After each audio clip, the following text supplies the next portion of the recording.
Yeah, I like doing that joke because I'm like, hey man, if your dad has a problem with that, he knows where to find me. It's the house that he used to live in. It's actually the same bedroom. I'm like, hey man, you used to pull into this driveway and this woman, and now I just pull out. So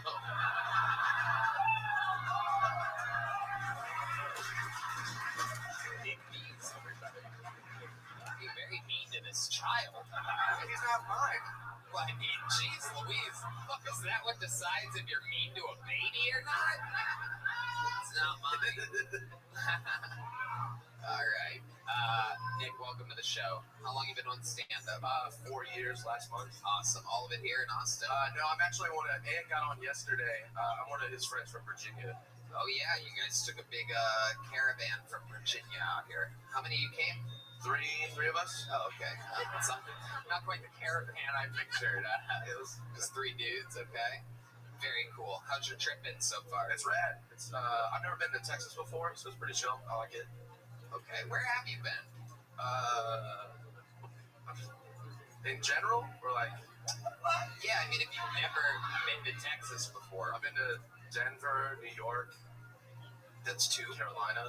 Okay, both Carolina. That's sort of, again, I'm going to lost them on the third one, by the way, everybody. All you guys were like, what does Tony mean? What a weird question. I was like, I don't know where he's going. And then we lost you on 3. Denver, New York, Carolina. Like Carolina? What the fuck are you talking about, dude? Name the 4th place you've been. Florida. Oh, that's pretty broad. Yeah, dude. Are you just guessing at this point? I'm like, I know there's like 50 states I've been like to, once where kids are, I don't know. But I love it. So you're really, what's the deal? It's your I can barely keep up with the whole story. There was so much moving at once. So you're banging a girl that has a kid? Yeah, I was. I actually just moved out like a month and a half ago. Okay. You moved out. Yeah, so we broke up. I don't know, ask her. She did it. I let. Oh. I got sad. But oh, no. She didn't tell you why she broke up with you? You have no idea? Maybe it's because, she heard the jokes about the kid. But like, oh, the actual baby is crying, everybody. The actual baby is crying. I thought Redman was over here going crazy on his sound effects button again. There's your baby. Oh, no. It's always good for podcasting to have a baby around. It's always all the best podcasts are doing it nowadays. Just have a baby. It makes it more organic. You know what I mean? We were all once that crying baby. Anyway, I love it. Nick, what else? What do you do for work? Looking the way you look. You work at you work in a cell phone? Fuck yeah, dude, I work at T-Mobile. Yeah. So Ann works at Verizon, I work at T-Mobile. Yeah, Holy no shit. Yeah. She knows that, Tony.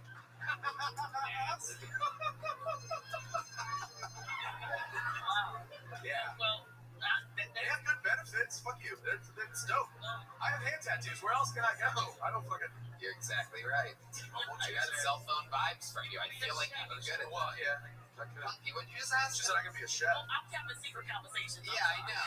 Also his wife, so he would be fine. You know what I mean? It would be fine, but also, you can do what all the other rest of the people do with all those tattoos. You could be a chef, you could be in the bank. Where I belong. That's cool. Yeah. I used to cook. What would you do? Put garbanzo beans in a pressure cooker? No. Take a nap afterwards? I love it. So you're not with her anymore. Have you gotten any action in the month and a half that you've been single since you got your heart broken? No. No. Wait, excuse me. Yep. I'm sorry. So I have to.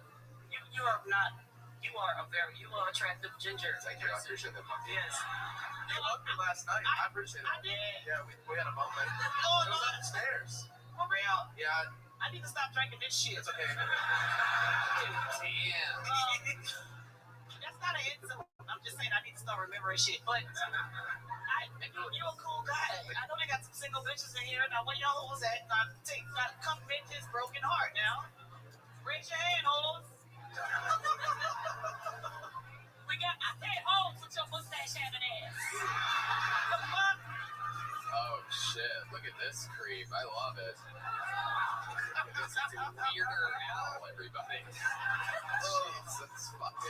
face. What? I mean, Hell if yeah. you're down for it, then I Yoni, just you make got it. this? Get this guy's fucking face. Look over at Yoni for a second. No, over there. There you go. Yeah. These fucking people have no idea what this. Sometimes I'm stuck here hosting. Just frightening faces in front of me. Yeah, it is frightening. Ghouls and goblins out here. You look like Kenny G. Like, where's your saxophone? Yikes. I'm gonna shut up for the rest of the podcast. No, you're doing good. I'm trying to hook him up with a beautiful woman, and this fruitcake just said,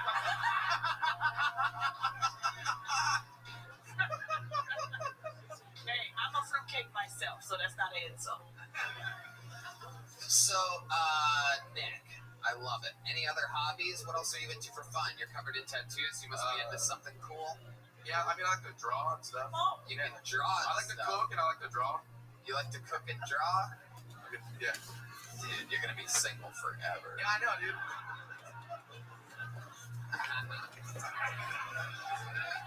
I'm not, like, I'm good, man. It's cool. I don't want to fuck you. I'm sorry, you do. You have a crusty mustache. I don't want to. It is. It's frightening. It is absolutely scary. It's distracting. All right, Nick. Well, trying to figure out something about you. We must be missing something. What's your living situation in Virginia? So now I'm on a couch, but I was in a house. You're on a couch. Yeah. I live with a buddy of mine from work. Right. So Isn't it like a house or an apartment in Virginia like a couple bucks a month? like, he won't let me pay him, which is weird because he has a kid and he won't take my money. Oh shit! So Which you're is- on a couch and there's like a kid being loud and fucking Which is running cool. around. and Shit. Well, yeah. I love it. I feed both of them. Like he lets me buy hers. Yeah. Okay. Thank you. I'm knowing it. All right, Nick. You have the energy of a guy that traveled here from Virginia for this. I'm gonna keep the show moving along. Thanks for coming on. Thank you, Nick man. Beach, Appreciate it. everybody. We don't have any joke bugs. We're running out of big joke bugs. You know what? Let's have a special treat. You guys like special treats, right? One of the regulars on this show, ladies and gentlemen, is here. An absolute icon, a joke writing wordsmith, a roast legend. He's here. Flew in today from Los Angeles, California. Make some noise for David Lucas.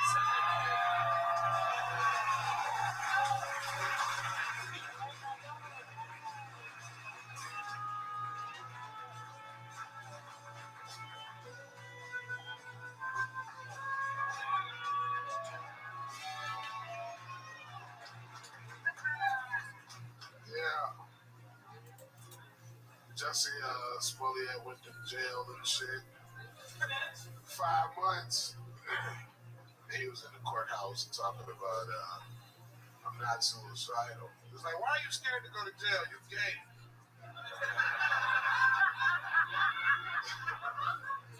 That's a vacation for you, nigga. What are you? He gonna be the first person to go to jail and walk into the showers backwards. It's like, you gonna drop the soap on purpose. I never believed Jussie Smollett to begin with because he said that 2 MAGA supporters tied a noose around his neck and sprayed him with bleach. And it was -degree weather in Chicago. And one thing I know is I've never been called a nigga in the snow.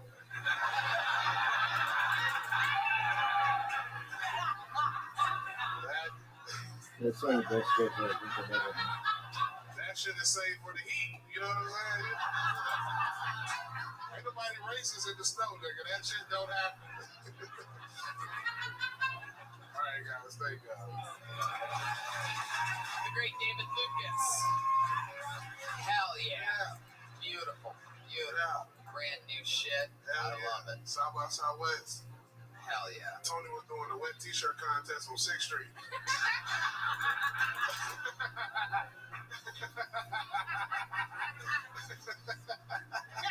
You were doing a wet t-shirt contest. At Wings Street. Queen Street. Hell yeah. You're fat. Welcome back, David. I'm always happy. I haven't seen you in a few weeks. Yeah, that collar around your neck looked like urinated on cotton balls. Okay, well, I mean, you would know what cotton's like.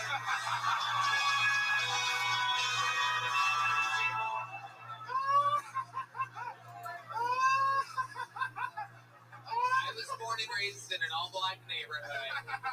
I'm allowed to do those types of jokes. You're not allowed to do those types of jokes. You're not allowed to do those. I hate Tony Brown. That motherfucker. That was bad. I'm just kidding. If he was alive back in those days, David would have just picked cotton candy.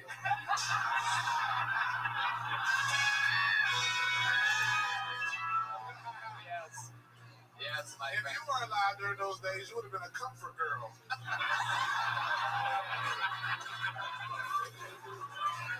I don't even know what that means, but I love it. It means the woman that takes care of all the white people that come to the plantation. Take them to the back of the house, you know, suck it real quick. Wait, Oh, I wanna, this seems like fun. I wanna get roasted too. shit. Tell me something about me. You Judge me. You carry condoms next to your tampons.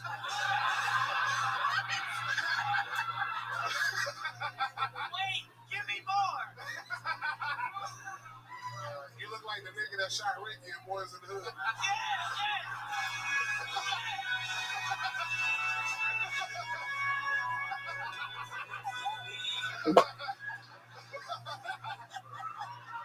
I let that nigga out. David, I let her break it. I let her break it. Yeah. I love you. David Strong is a bully of the roasting club, right? What else you been doing? What else is going on? I just did Zanies this weekend in Nashville. Nice. Yeah, I was late. I was supposed to be here yesterday, but I was drinking at the bar and threw up when I was bored and didn't want to let me get out. You threw up when you were boarding the airplane? No, for real, bro. That shit was real, man. What the hell happened? You My dog Brian had to take all my shit. He flew in here to Austin before I got here. Your dog Brian. Yeah. It's a service dog.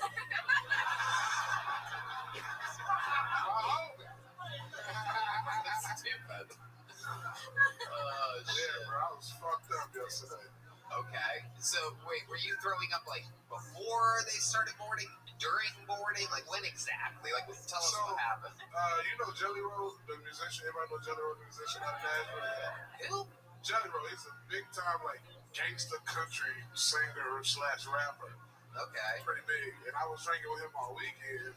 And then I got to Atlanta, and you know what they say, like, if you want to get rid of a hangover, like, drink more liquor. So I drank more liquor. Oh. Oh, hell yeah. Oh, they don't? Hair of the dog is basically like one pill, one shot. You drank? I was drinking. Oh yeah, you was fucked up. Yeah. Damn. So, when did you start throwing up? I felt sick when I left the bar, but I was like, you know what, I'm just tuck this shit out and swallow it. Right. Yeah. Yeah. That's a fat guy thing to do. That's how you know David's not a bulimic. He'll swallow it back down. He's like, I'm not wasting this. Yeah. And then when I got to board, bro, it was like, fuck that. Right. It was like a whale spouting. Oh, no. So you were just spraying everywhere. There was no chance they were going to let you on. Jesus, David. What if somebody had video of that? What if you went viral like that That's one what guy I at the said, baseball man. park that was Yeah. throwing up on himself? I hope nobody did. I mean, when I'm at the airport, I dress pretty incognito, you know what I'm saying? Yeah. Incognito. Yeah. David, were you wearing a mask when you were throwing up on the airplane? Nah, I don't wear masks in the airport. That's the one time you should wear a mask when you're throwing up in the airport. I don't wear a mask until I get on the airplane. You know what I'm saying? And then I really don't wear a mask. It depends on where I'm flying. If I'm in coach, they make you wear the mask. But in first class, they don't say shit. Right. Yeah, COVID is for poor people. Yeah. It's true. Yeah, it is, bro. They never say shit to me when I'm in first class, but when I'm in coach, that shit drop to the middle of your nose. Put that mask up.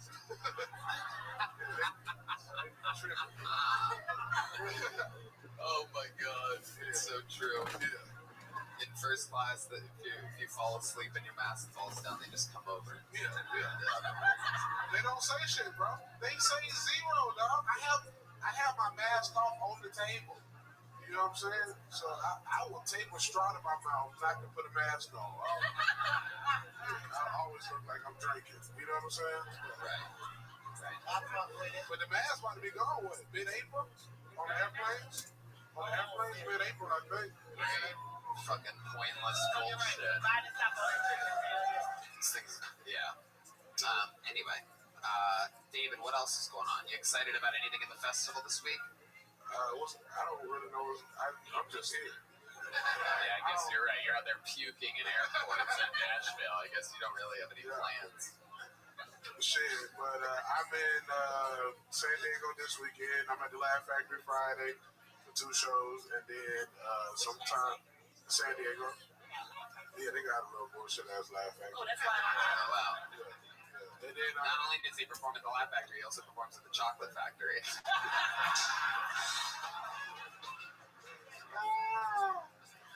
And then I'm in Naples, Florida in May, I think May 4th.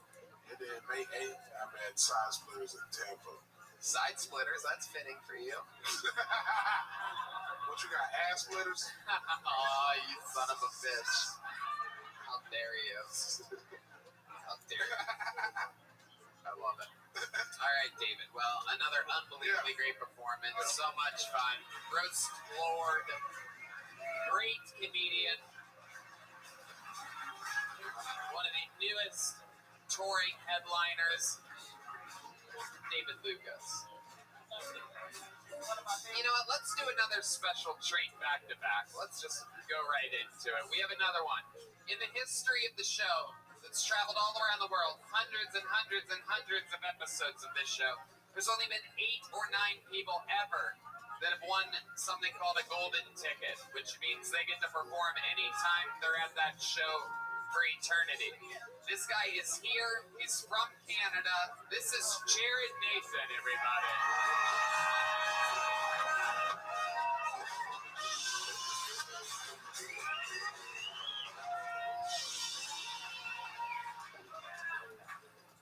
I was watching a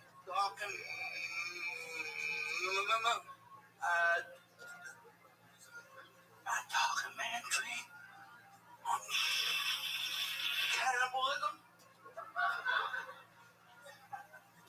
If I had to eat someone, I would take their arms and legs, fold up on a barbecue. Then I would go outside and smoke a joint. Get it? Joint? And I would drink it down with a fine Chianti.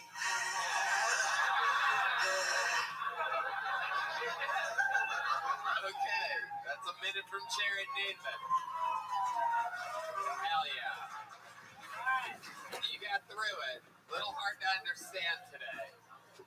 I love it. The medicine works better at night or something like that. I love it. Welcome back to the show, Jared. You're in Thank you. Kills all the time. It takes a second to adjust to the sound of your voice. It is abrupt. I'm unquiet taste. I know that. He's an acquired taste. Just so that my friends here who are scared to death for their lives right now know, why don't you tell them what did you have? You have like a condition or something? What do they call you? What do doctors call you? No, Red Man. No, he's not a seal. I am globally delayed. Globally delayed. All right, that's a fancy way of putting it. AKA internationally retarded. See, that's a lot funnier. That's sort of what I was looking for there.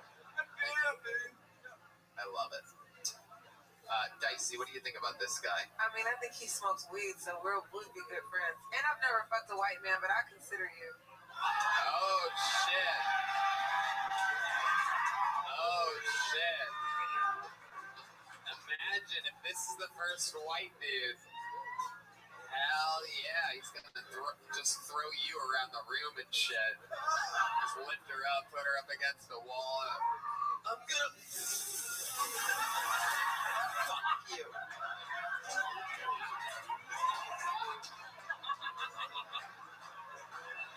I'm telling you, he gonna be done fucking her before he can say it.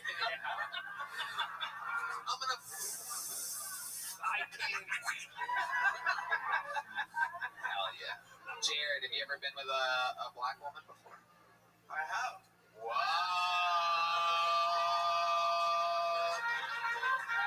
Now I get it, Tony. I knew it. Now I get why he talks like that. Hell yeah, that's what happened. Before he hooked up with a black woman, he sounded like me. Perfect enunciation. One of the sweetest talkers in all of... Stupid. Jared, when you were with a black woman, did you notice something? Is there any differences that you noticed being with a black woman that's different than being with a white woman? A lot more open. A lot more open. Like a lot more. Wait, so how did the Migos get in here? Okay. I think what he's trying to say is the black of the berry, the sweet of the juice. Yeah. Oh shit. This bitch is about to throw her baby off the balcony out there. D-Madness is leaving. He's literally seen enough.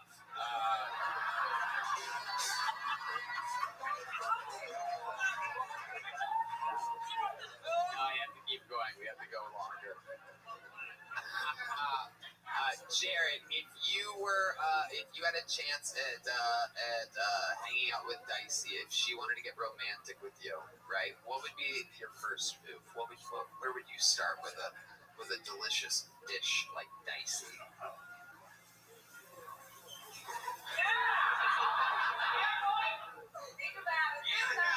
yeah, he is hard as a rock right now. Speechless. Truly thinking about it. I like it when the guests actually listen to the question and think about an answer. That's what Elon Musk does. I know how to use my tongue.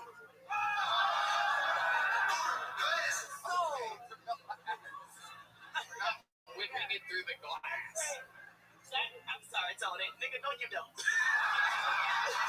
Oh, You don't. You don't know how to use your tongue. But that's true. I'm sure. Punky is the decider of who can eat pussy and who can't. A lot of people don't know. She's the judge. She's like the Gordon Ramsay of that shit. She just comes over your shoulder and yells at you.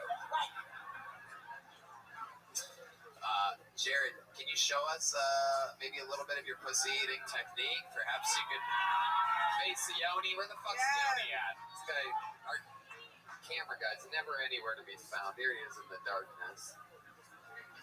Just look right at him, right down the barrel there. Oh, okay. Well, no, don't go that way, Yoni. Go in the middle of the room. Jeez, Yoni, go get in the middle of the fucking room. Why do I have to tell you this? I want the audience to see how his pussy eating face. We need a camera for you, Yoni. We need a camera guy that just films Yoni filming the show. Just so everyone can see how silly his movements.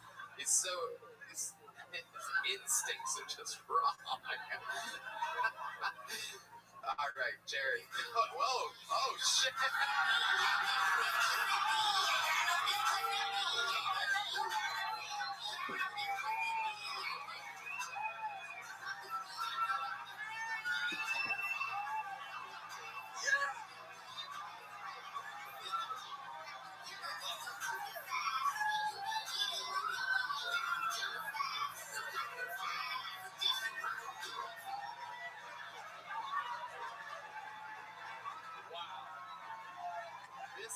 is chaos.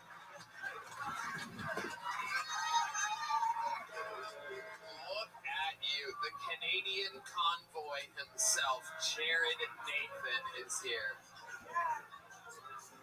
There was a moment where nobody believed he could eat pussy. And then all of a sudden that tongue just flickering out with an incredible bonus amount of drool and extra lubrication.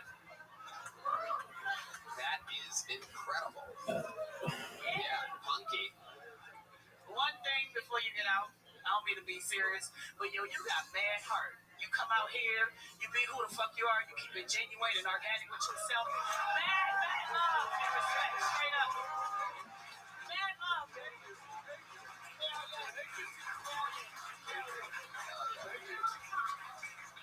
That was beautiful, Jared. Very good work. Congratulations. You're going to be here tomorrow as well, right? All right. You're having fun? Everything good? You happy? I'm fucking happy. Nice. Jared Nathan, everybody. Tony, Yeah. what a great golden ticket. For Isn't it cool? Great golden ticket. I agree. Very fun stuff. All right, let's keep this fun train moving along. Let's see what happens next. Your next comedian goes by the name of Michael Ridley. Right out of the bucket. Seems like a new name.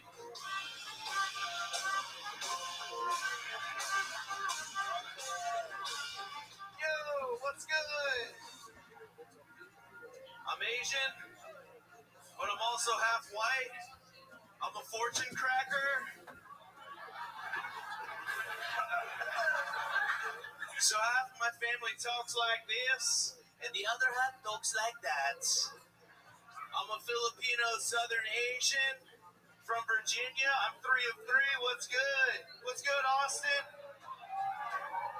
Motherfuckers really out in Austin, dude. I went to Tennessee to do some work for the CDC.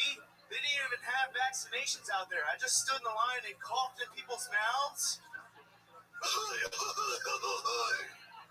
Just an Asian ass cough in all the rednecks' mouths. The yeller feller done coughed in my mouth. I'm safe.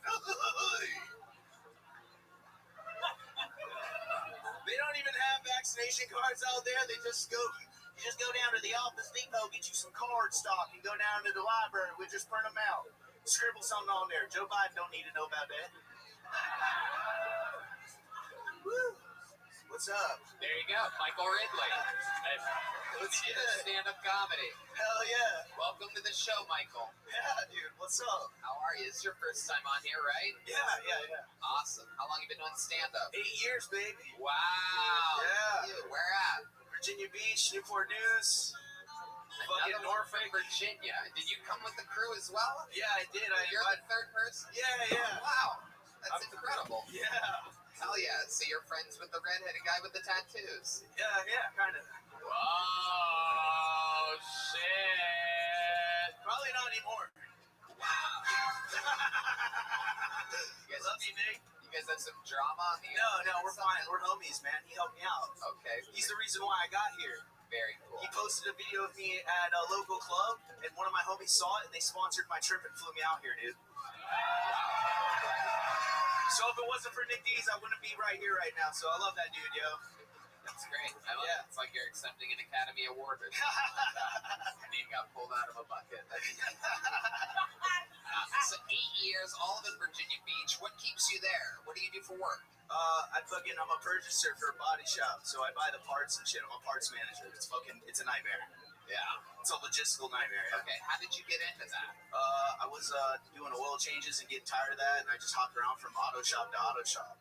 So I'm into cars and shit. Okay. I build Miatas and shit. Oh, okay. Yeah. What do you think about that? Let me ask you this. What do you think about that new mid-engine Corvette?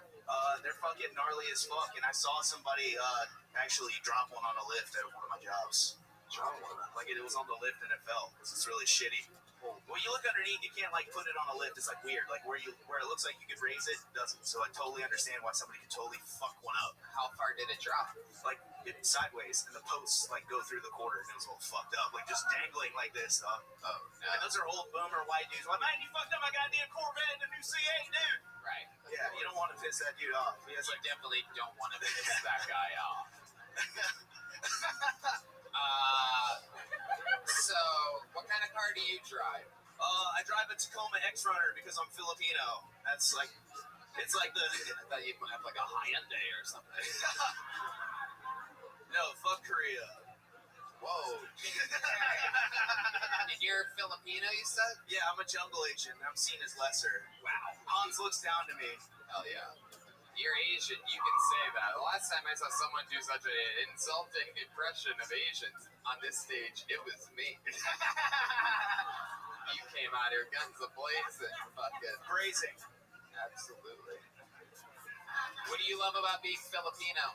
I love how I'm basically like the Vatos of the Asians. And white people love lumpia and pancit. And it's just like, I don't know. Every time there's like a holiday party at work, they're like, so you're gonna bring that pancit? You're gonna bring those egg rolls, you know, with the pork in it? And I'm like, all right, whatever. Let me hit up my plug. Right. Because I don't know how to do that shit, dude. I'm half white, dude. Anal connect. Okay. Very, very interesting. Yeah. You seem like the kind of guy that watches Fast and the Furious on your phone all the time. No, dude, I saw Tokyo Drift and then I moved to Japan like a year later. So Are you serious? same situation, like military kid flies out, gets kicked out of school, flies to Japan to go live with his dad. Really? Like a month after I saw Tokyo Drift, I was living it, son. That is the most Asian shit ever. You saw Play that Tokyo fucking theme Drift song, and you're like, dog. I gotta get the fuck out of here. Go live my dreams. How long were you in Tokyo? I was actually in Okinawa. Okay. Yeah, it's a small island off of Japan. Indeed. It's I like know a about it. Hawaii. Tori Hanso is from there. Fuck yeah, it's dope as fuck, man. I want to buy a condo there one day when I got hella monies. Okay. I got the big dreams. Okay. It's a hard S at the end of that monies. Monies. I love it. Yeah. What? Me? Oh, my mic. Oh, my bad. Yeah. What's up? I saw you last night too. Oh, shit. What's good, bro? Oh shit. Oh, okay. No, hell no. She didn't touch me like that because I'm patient zero with COVID. No, She don't want to touch me like that. The way you was coughing in that mic, nigga, I feel like I need a nose swab. Yeah. Where my unvaccinated people at? Let's make out. No, but Get you some antibodies real quick. But seriously, Christ, this guy's out of control. I've never seen an Asian on crystal meth before. This is exciting. Yeah, dude. Max, did I I have hydrosis, Tony, and Jesus. Excuse me. Yeah. What happened last night? What happened last night? I don't know. We got drunk as fuck and watched a bunch of homeless people fight in the alley. Shit was I dope. didn't tell you nothing crazy last night. No. It I'm was just great. tapping up and yeah, it's just like drunk shit. Like, hey, what's good? Okay. Yeah, what's All good? right. Let me cook it. I don't know. I like it. Well, I appreciate you. Yeah, I appreciate you. I love you. I love you. I love you too, Punky. No, I respect anybody in this goddamn game. Anybody in this comedy game, yeah, man, this one of the hardest jobs out here in this street, man. You got heart. Yeah, And so, I just you love work. when Tony roast everybody. Is that a mullet? Is that an Asian mullet? Yes, it is, dude. Oh my Not God. saying what. It's Theo Gong. Motherfucking. It's what? It's a fucking Asian mullet, dude. I get pussy, dog. Yo, Wow, the bullet came. Yeah, bro. Oh, wow. My riddle pony, dude. I love it. My riddle pony, dude. That's me, baby. I be clapping cheeks. Hell yeah. Wow. My fucking wife loves this motherfucking mullet, dude. My wife told me, she was like, keep the mullet. I was debating on cutting. She was like, no, keep the mullet because it's like this character. And I really just want to buy a race car bed so you can fuck me in it. And I was like, all right. Wow. And I sent that to my barber and he posted it on my story of me like sitting in the chair getting all edged up and shit. And it cuts to that message from my wife. I love you, Chelsea. Hey, Jesus. I'm married, man. I'm fucking Chelsea. Asian dude with a white wife, dude. That's a flex. How long have you been with her? 6 years, dog. That is incredible. And to think you have all that and have a downcier face than Jared Nathan. I mean, they're half Filipino, Yeah, that's half gross. white is just a white guy with full-blown Down syndrome. Yeah. Get motherfucking retarded in Texas, baby. How long are you in town for? I'm here until the 22nd. What's that? Oh, days. You want to do a quick set tomorrow at the Secret Show? Yes, please. Wow, look at that. There he goes. Michael Ridley. How cool is that? Yeah. He just got a spot out of all this. Wait a second. Is that really your Instagram handle? Chinky Sweat. Yeah, that's me, dude. Are you serious? Yeah, I'm chinky. I'm sweaty. Little Caesar's hot and ready, dude. I'm a Whoa. Holy shit. I'm a Eat your grease- mom's spaghetti. My knees are weak, bro. My arms are heavy. Fuck. All right. We're spitting bars, Is this dude. shit going down right now? Are you going to go all the way? I'm kidding. There he goes, Michael Ridley, everybody. Yeah. He's on Instagram at, well, you heard what he said. Pulling another name out of this bucket. We having fun out there?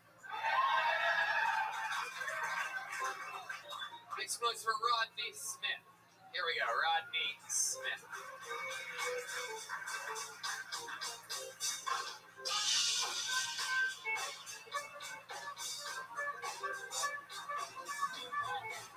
Here he is, everybody. Rodney Smith. How's it going? All right. I think they should reserve the pronouns they, them for fat people and not the mentally ill.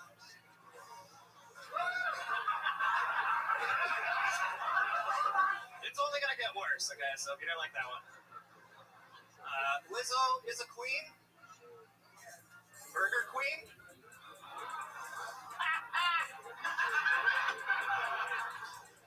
They told me I'm way too scrawny to make that joke, and they said never make a joke about somebody unless you've walked a mile in their shoes. But let's be honest, Lizzo's never walked a mile in her own shoes, so I can get away with that shit. I'm newly single, so I've been vigorously trying to get my dick sucked in Texas. And guys, I think I've cracked the code, so pay attention. When you meet a woman, you don't want to pursue her way too much right off the bat. You want to keep things short and sweet.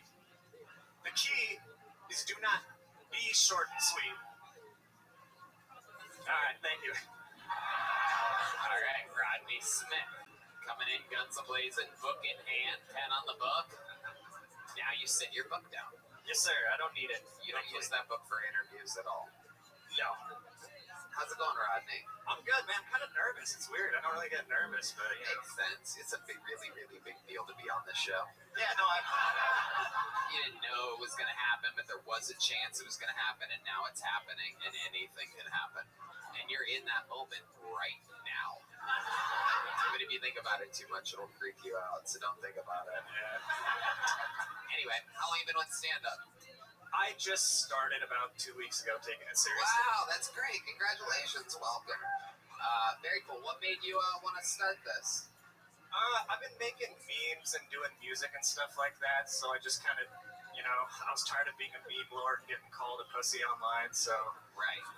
Now you want to be called a pussy right here to your face.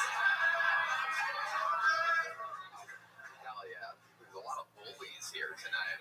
Did you have any famous memes that we might know? I did. I've had a lot of viral memes, and I sound like such a douchebag bragging about that because it's such a loser thing. Yep.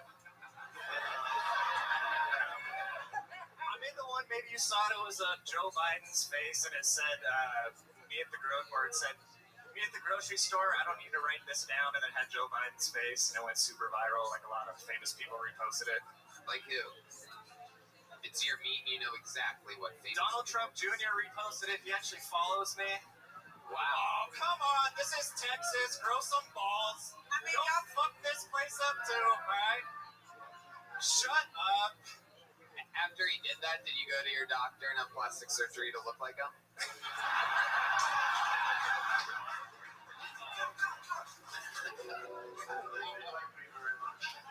That'd be nice, man. I'd like some of that Trump money. I feel bad turning my back towards you. Thank you. Wow, so much This first respect. person, I'm just staring at everybody's sweaty back. Yeah, sorry about that. Incredible. So, let's talk about it, Rodney. What do you do for work? I used to be an aerospace mechanic, but then I got arthritis, and then, Pussy.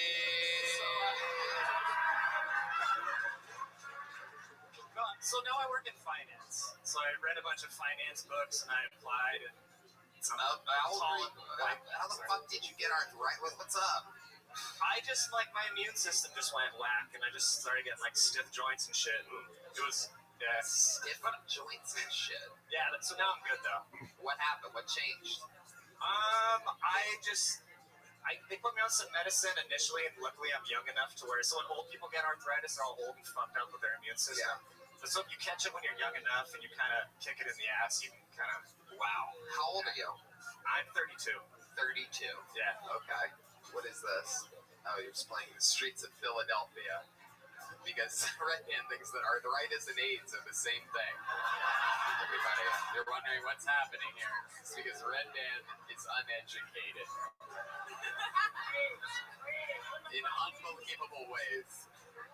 Perfect reference. Everyone will get the AIDS song is for the arthritis. My immune system's not that good. You know you're a pussy when Redman's roasting you about your health. Specifically about your immune system. Look at this fucking. No, he said that. And I regret it. And now you regret it. Rob, welcome. Much What do you like harder. to do for fun? Much harder.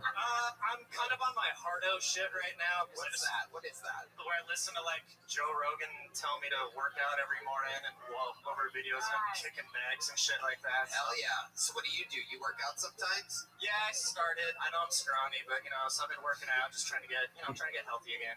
Hell yeah. Dear me. What's that? Dear me, yes. You're like lacking confidence. You know what? I'm gonna have Punky eat your pussy.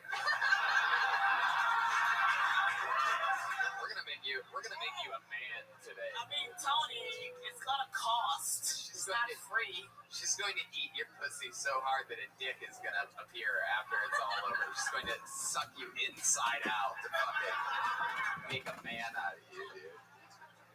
It is what it is. I mean, I'm really new to stand-up, so this is the first time I've ever been in front of a crowd. It's usually just other disgruntled open-mic comedians just staring at me like I'm some crazy right-winger.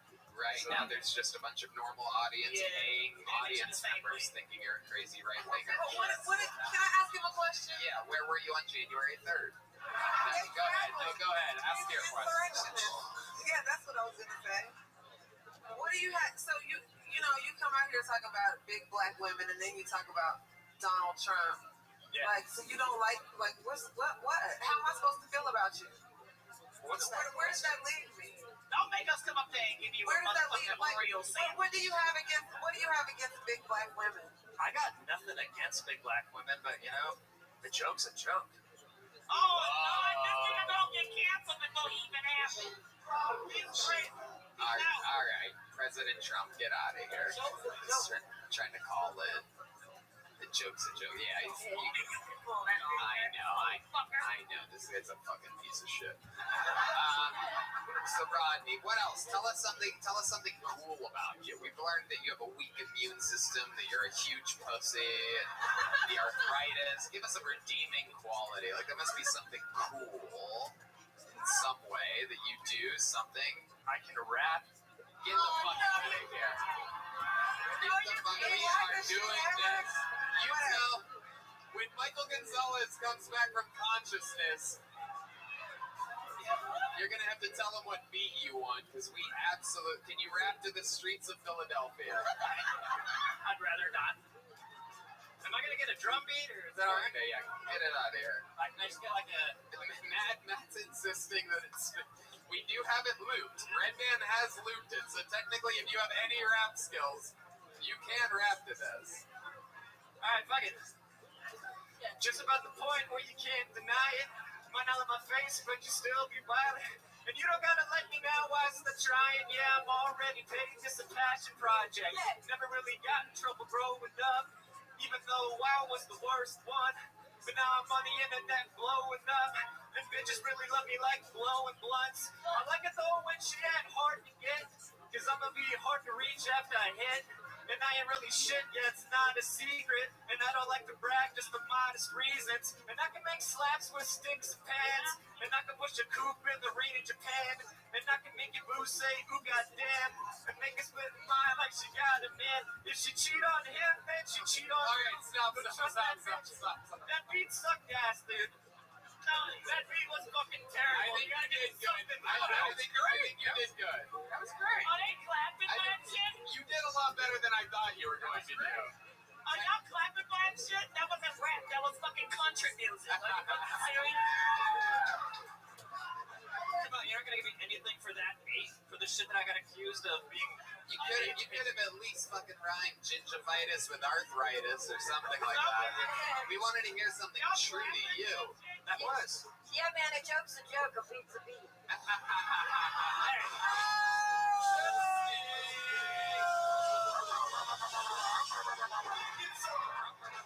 The jet ski is here. Rodney, thank you for rapping for us. Thank you for coming up. It's good to get all different shapes and sizes of people up here. Welcome to stand-up comedy. Definitely. You seem happy about it. Congratulations. We'll see you in the future. Thank you so much. Rodney Smith. You know what? We're having fun here. That's a great idea, yeah. I'm gonna pull it until we get a female out of this bucket. How about that? Perfect. Ladies and gentlemen, Liz Splat.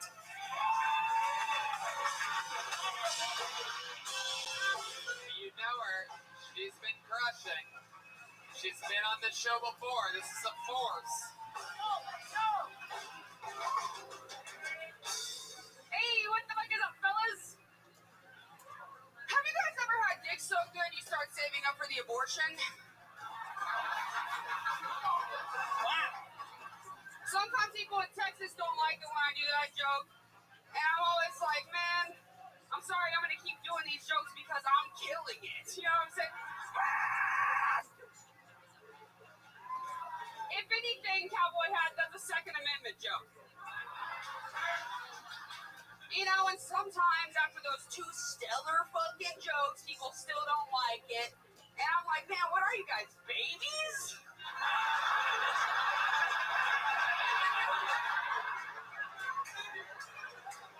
Babies don't like abortion. Those are my 3 back-to-back abortion jokes. I'm done, I guess. All right, there you go. Wow.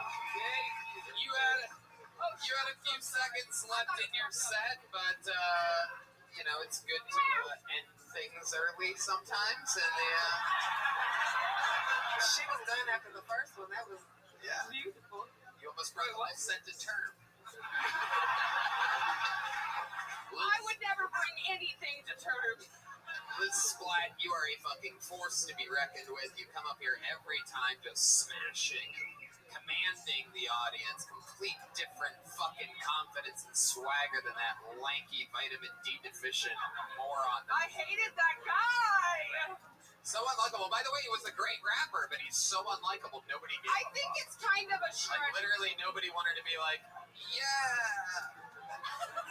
No, we were all plotting on the demise for Like, sure. he's lyrically talented. Yeah. Liz, you're here, you're back.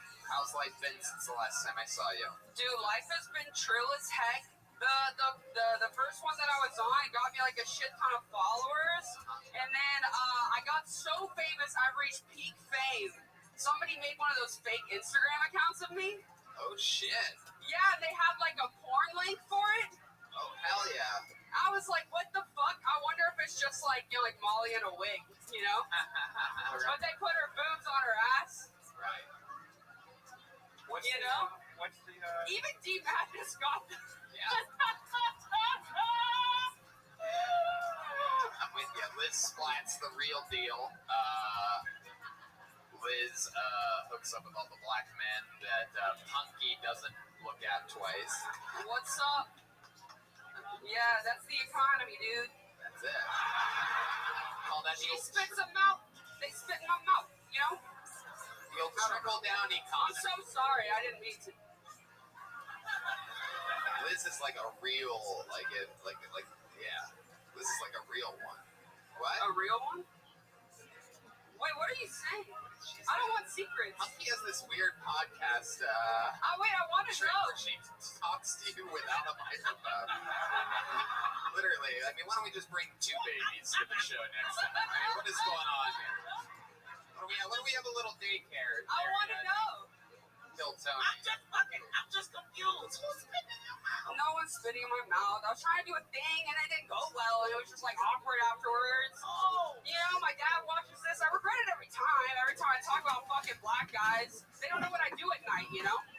Right, your parents don't know what you do at night. Yeah, man. you know what? They don't know live with your parents. No. I'm from Dallas. Well, there's some man in prison right now for raping your ass at 16 and he really didn't do it. She one of them white chicks. What? I don't trust your ass no more. Somebody in jail, right in jail. No, fuck that bitch. Your daddy sent something in the jail. He's innocent. No, validate him. This bitch is crazy. Oh my She God. wanted to be spitting her fucking mouth. Free my niggas. I'll be You the crazy bitch. Hunky motherfucking Johnson. I mean, Unbelievable. I feel the opposite. Yes, the opposite. I feel like you're a star. Like, Thank you, I dude. I didn't say she was you're a star. just on some other Yeah. though, you're a great writer. Like, Thank you, and- bro. Yeah, babe, you made it all come back around. That shit. I got scared that I was gonna get like this thing that she just said. People were gonna think that I like accuse people of rape, but I'm a star. I don't accuse people of rape, dude. That's right. That's not cool, bro. Nice and talking shit. Wait till your brother go to jail, bitch. What you gonna do then? He's gay. She can still get him. She's white. Hey, True. Listen. Hell yeah. I don't know what just happened. Liz, what you been doing for fun? Anything cool at the festival? No, man, you're gonna have a roommate drama, bro. Tell us about this roommate. Okay, so I got 5 roommates, right? Yes, bitch. I got 5 roommates. Yeah. You're a real comedian. That's how you know someone's funny. Okay. Like I have 5 roommates. Yeah. One of the 6 roommates are always hilarious. Hold on, dude. One of them has agoraphobia, bro. She hasn't left the house in like a year. No way. I swear to God. It's so scary. And my cat keeps fucking her up. Like, literally, Wow. you can just feel the weird vibes on her, dude. Your cat's just assaulting your reclusive roommate? Yes, and she'll scream at the top of her lungs. She's like, ah, and I'm like going down the stairs and I'm on a phone call to my work. You got TikTok this shit. You got gold on here. I know, dude. Prison Mike comes up in a room and he's like, I'll fucking kill you, bro. Because he feeds the monsters outside. Oh shit, even she knows. Yo, the streets know, dude. Wow. You are right. She is from the streets. She brought a baby here. Oh, I know. I don't know if I mentioned that. I know. It's our friend Jasmine from Los Angeles. She had a baby a couple of years ago, and now it's fucking sitting in a stroller facing a wall across from the men's room. Literally, anybody can just go up. You can poke it if you want. It's just right up those stairs. So real live exposed baby. It's literally unlike anything you've seen in your entire life. It's just way in the men's room. You can just go in there. Where's it at? Oh god, is she doing the Michael Jackson shit? No. We do have to bring the baby up at some point. I guess the baby's gonna have like the 3rd best set of the night at this rate. Hell yeah. Liz, incredible. See a roommate drama. I love it. I mean, Yeah. I just think you're unbelievable. I'm doing a stand-up show that's sold out here tonight. What about it, You want to Tony? do a little guest spot I on? would love to. There you go. That's fun. She'll be there. And I'd love to have you on tomorrow too. I can't do the secret show. I'm at the Addison Improv, and then actually Akash put me on at the LOL this Friday. Look at The that. guy from the first episode. Wow, that's great. We're getting wasted. This is So this is a perfect example of the light side of the moon here on Kill Tony. Is that all these people get this opportunity, and some of them are disappointed or this or that, and then someone like Liz comes up here week after week after week and gets 5 gigs from this one gig continuously. And that you're doing everything absolutely right. I was just thinking, like you said, the light. I feel like I gotta lose weight because I'm starting to look like the light side of the moon for now. You're like if Amy Schumer was funny. Amy Schumer's in better shape than me. That's what fucks me up, dude. No. I'm getting to like a white Nicole Byer level, bro. No, that's a deep cut. I didn't realize that'd be a deep cut. You know what I mean? You know what I mean? They have to know what I mean. That was a compliment you did. You took that shit. Okay, cool. I don't know. Okay. You're very funny. I love your manipulation and jokes. I love you. Stay away from black man, you bitch. Okay. There she goes, Liz Splat, everybody.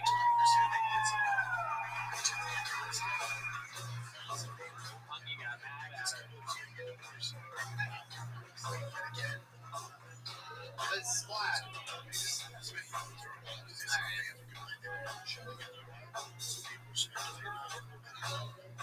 Let's go straight to it, right? Yeah. Alright, ladies and gentlemen, there's only one way to end an episode like this. There's one regular left. The man that has been part of the show longer than anybody ever in the show's history. With a brand new minute, just like every episode before, opening for Rogan, been opening for me on the road, everywhere, touring the country. Ladies and gentlemen, this is William Montgomery.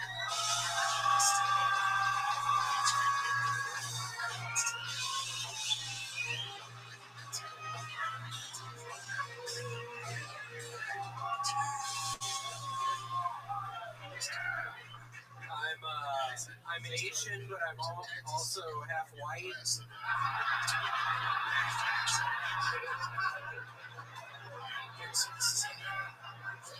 That would have been so much better if I didn't fucking stumble on my work.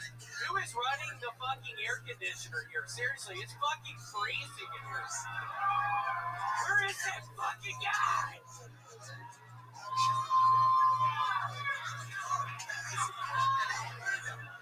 Here's a bad idea. Lego condoms.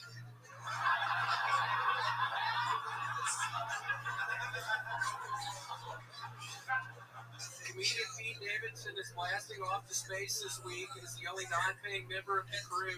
Ticket prices for the flight are unknown, but it sure was nice of Kanye West to cover Pete's bill.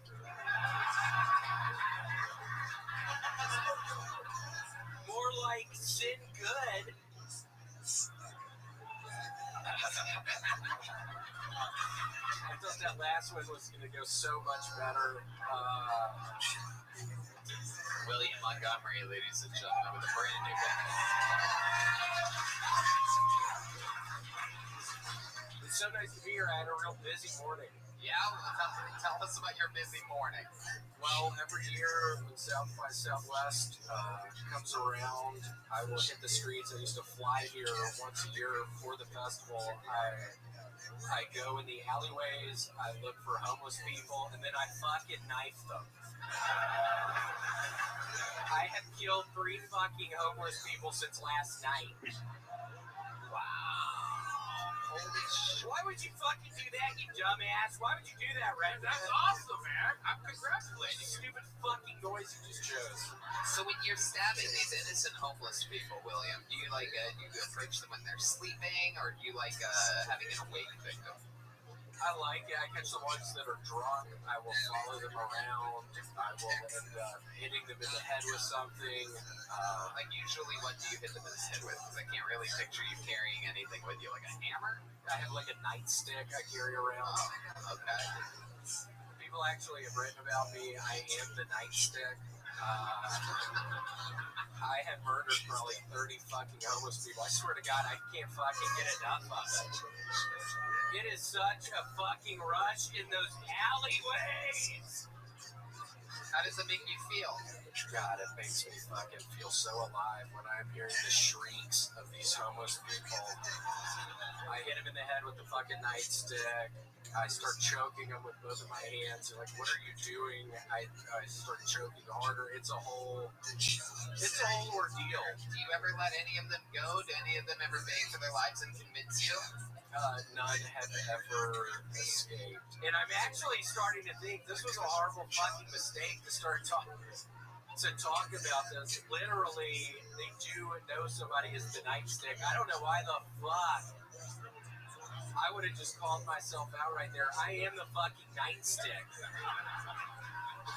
Is this why you've been wearing a lot of camouflage lately? We've noticed that you are blending in with everything that you stand in front of. Nothing better than camouflage and white legs with penny loafers to blend in to wherever you are. I mean, unless you are standing at next to a plant. I can actually run really fast in these shoes. They're non-slip. Because I swear to y'all, when I start hitting them in the head, in the body, in the arms, in the legs with that nightstick, man, the blood is fucking flowing, and I need to get non-stick protected on the bottom of my fucking shoes. So these actually do a pretty good job. Okay.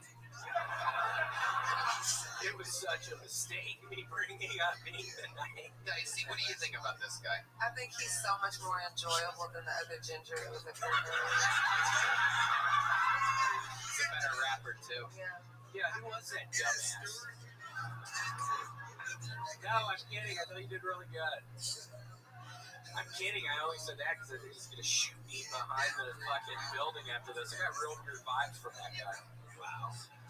William, what else has been going on? When you're not murdering innocent homeless people, I've been playing a very fun zombie apocalypse Nintendo game. Oh, that's always fun to talk about during an interview. And I just remembered, I discovered if you get a good chicken noodle soup and you cut up like 4 or 5 hot dogs, man, this is so good. It really makes Now, this is the second episode in a row in which you have talked about dropping, and he has a crock pot, and he started making soup. He became addicted to soup a few weeks ago. Basically started eating exclusively only soup. 3 meals a day, even make different soups, even all the way to perhaps your pasta visuals or your corn chowders. He's half Asian. That's understandable. They eat a lot of soup. He's not really half Asian. No, I actually am half Asian. No, you're not. I'm actually half Asian. Not a lot of people know that about me. Somebody say that tonight. You put those. I'm half Filipino. Seriously, I'm half Filipino. People don't know that about me. It says it on my fucking birth certificate. I'm half jalapeno. Half jalapeno, God. I got fucking high as shit before this, and now words are fucking escaping my mouth. Half jalapeno. That is just deep rooted in your DNA. God. Deep racism right there. I'm one of those goddamn jalapenos. Oh no. Oh no. Wow. You are incredible. Oh no. You just called an entire ethnicity jalapenos. I was trying to say Filipino, but fucking jalapeno came out. How embarrassing is that? That is so embarrassing. I can't believe I just did that. How embarrassed are you right now? I'm pretty fucking embarrassed. Right. I tried to fucking call a whole fucking race of people a pepper!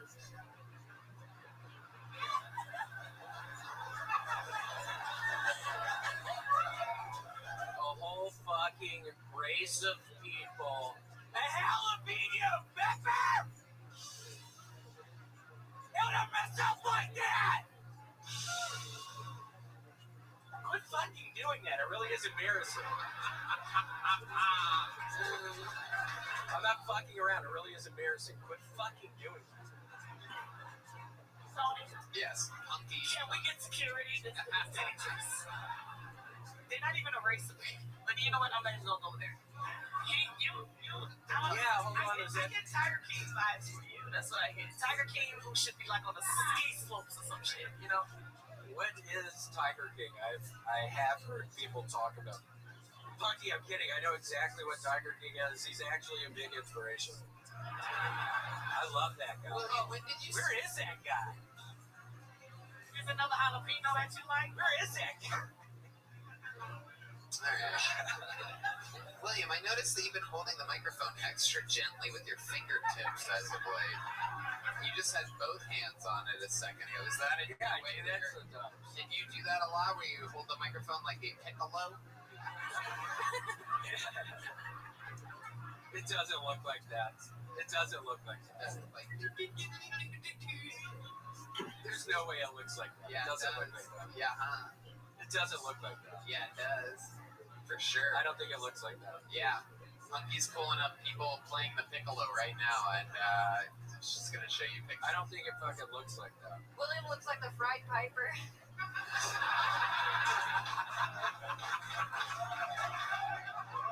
What'd you just fucking say? The Pied Piper? Fried. The Fried Piper. Yeah, she fucking got you good, dude. That's Jet Ski Johnson, legend of the show. How about a hand for William Montgomery, everybody? Boom! We did it! South by Southwest unofficial Kill Tony episode. The drawing for Ryan J. Ebelt is in. That is Dicey and Punky here on Kill Tony. Every print available at RyanJebelt.com. Merch for sale in the corner. How about a hand for the band, everybody? What a special treat, all the way from Los Angeles. Comedy Store employee, top level alumni of Kill Tony. How about one more big hand for Jet Ski Johnson, everybody? One more hand for the great Michael Gonzalez on the drums. Matt Mueling on guitar. And the great D Madness on the bass. Punky and Dicey have a new podcast coming out on the Kevin Hartson Network called Let's Talk About It. So go find that. Dicey has a podcast called The Imperfection. Of course, Punky is, as of course we all know, one of the amazing stars of the current cast of the legendary show Saturday Night Live. And her and I worked together at the Comedy Store for over a decade. And it's so fun to see her wild, wild success that I always said was right around the corner. I love you, boy. There you go. I love you, Mr. Houston. This is Golden Corner right here. Always showing love. Always showing love. Bye, guys. See you next time, everybody. Thanks for coming out. Good night, everyone. Thank you.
Zoot,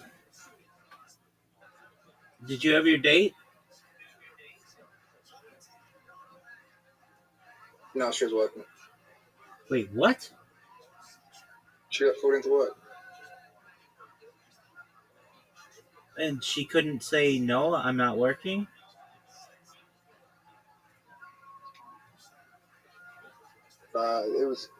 It's sold that it sold more than they thought it was going to be. Did you get to open or anything? I got to talk to James McCann for a bit. Okay, what did you say? I get this. He told me something. What's that, big dog? He was meant to be in Philadelphia in the next 2 days because Kanye is doing stand-up and he was meant to open for him, but Shane Gillis is going to open for Kanye. No way, I kind of heard something about this. That's amazing. What did I hear? There was a rumor on the Kill Tony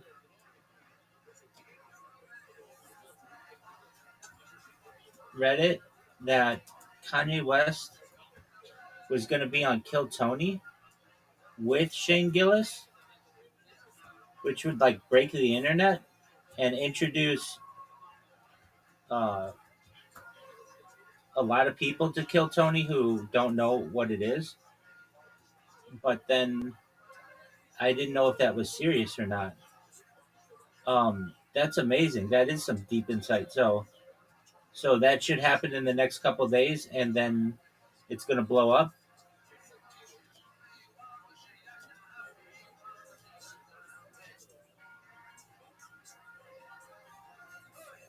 Is that right?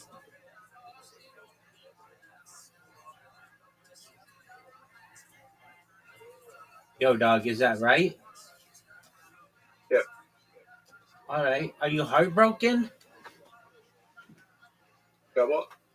That girl, you didn't get to go on a date or whatever? No, see you Monday.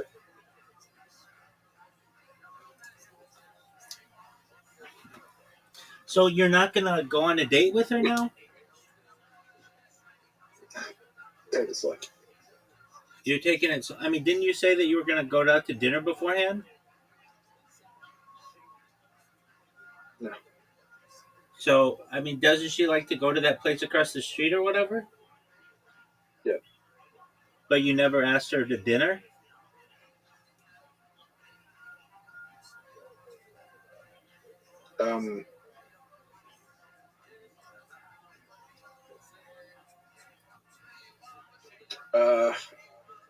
I got sidetracked. Okay, how did you get sidetracked, big dog? I had to go home and feed my dog, so I was kind of late. What in the fuck are you talking about? You had to go home and feed your dog. I was out in the city and someone texted me saying, some family member texted me saying, "You get it, Noah's home, can you please feed the dog?" So I went back home and fed the dog. So like, didn't they know you had like a date? No. No one was home. Dog, I'm confused, but I mean, okay, it is what it is. All right, so do you think you're ever going to go on a date with this girl?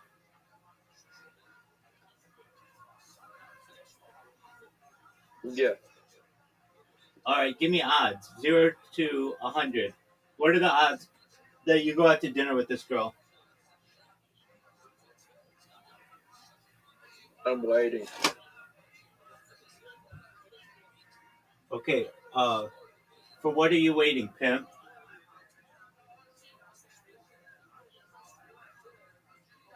What month is it? It's July, big man. Okay, so she's going to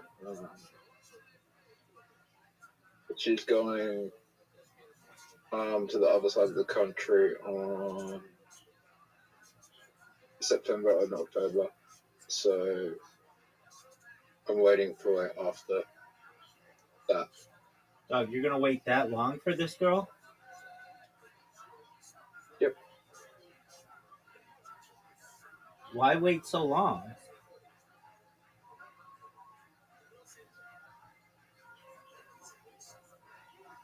Why wouldn't you just be like, hey, I know that you got,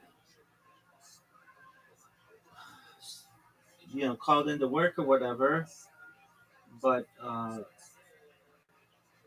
mean, you could just ask her to do Why something. would you date someone for? Why would you take someone for a month and then take 2 months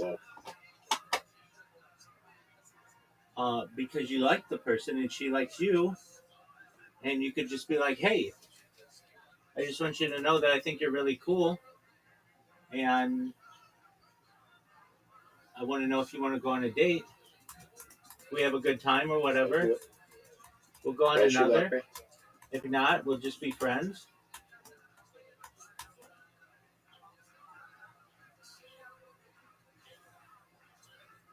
Does that make sense?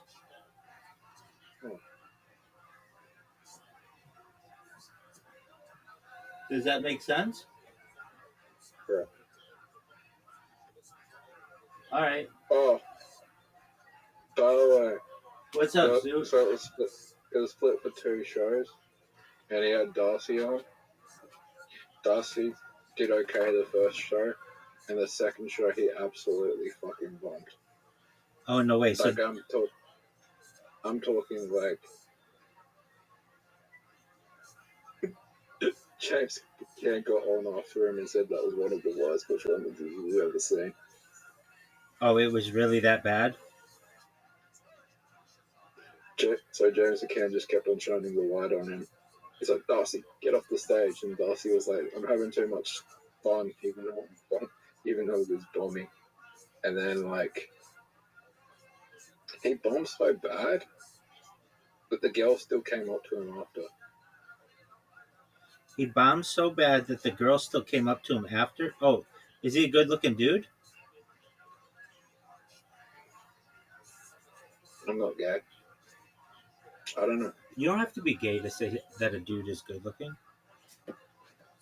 I don't know. I mean, if he still is getting attraction from chicks, then he's not bad-looking. All right. Well, when you say they shine the light on you, what's that mean? That they shine a flashlight? Yeah. On his phone. The flashlight on his phone. He kept on using the flashlight on his phone. Yeah, no, I get it. And when you... So that's what's known as running the light? Yeah. Okay, and when you're... Like, remember that time you were like, I was only supposed to do like 2 minutes, but I ended up doing like 5 minutes, and they were flashing the light at me, and I just kept going? Do you remember that? Yeah. That was my first time. Yeah. I'm not saying it was bad or whatever. I'm just saying that, is it really obvious when they shine the light on you, like, oh, I need to hurry up?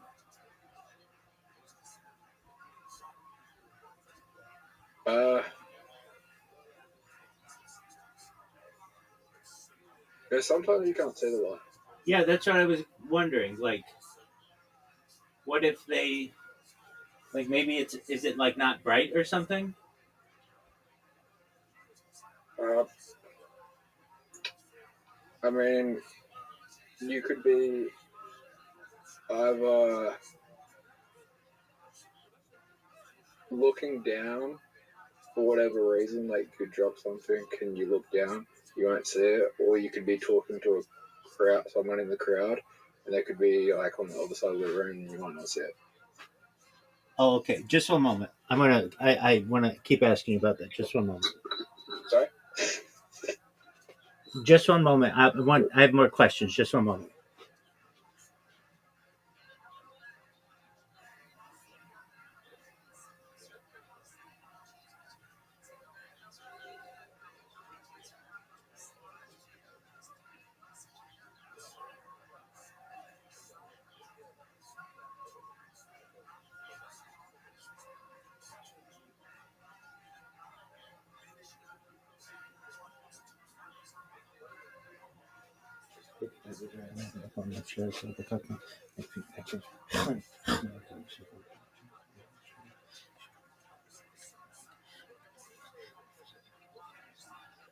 Do they give you a warning light before you're running the light? Like, let's say you're supposed to do 5 minutes, and they'll say at 4 minutes and 45 seconds we'll flash it. There's 2 lights. Okay, so what are the 2 lights?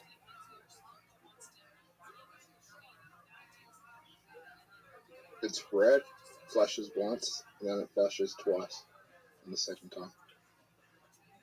It's red if There's a flash at the 4-minute mark, and then there's a flash, and it goes twice in the 5-minute mark. And then if you keep on going over, if you go over, they'll play music. Oh, so they'll just get you off the stage. But there was no one on. But when Darcy was on, it was really because it's not an open mic. There was like no one on the soundboard. Okay.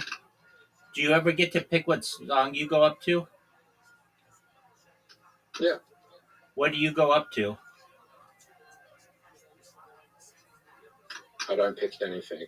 You can just send them a message before if you want to.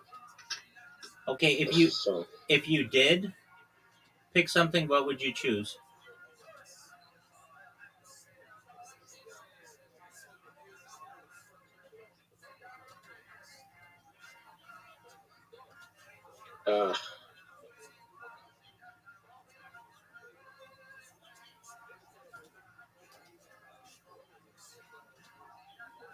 The Pusha T Kanye song where Pusha T says 365 pussy stays on my mind on repeat. Okay. Do you know what Chelsea's song is? Cold hot bitch. Yeah, it is.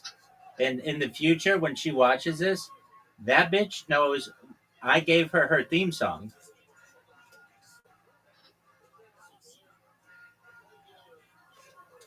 All right. So why don't you pick a song so that you get people excited?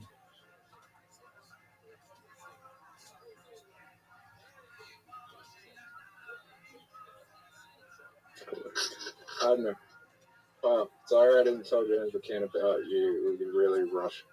I was sitting next to him. He invited me over, but it was a really rushed conversation. We didn't really get to talk about much.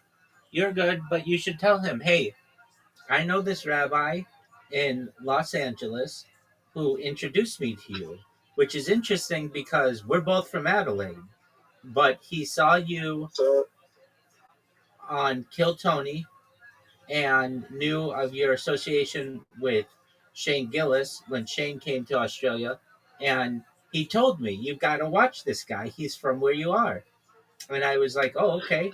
And that's how I got introduced to you. And this person streams their life 24 hours a day, 7 days a week, 365 days a year. I've known him for years.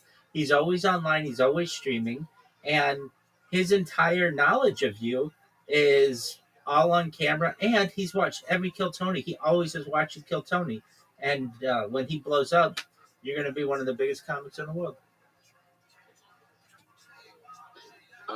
So James McCann's never going to come to a Monday night again.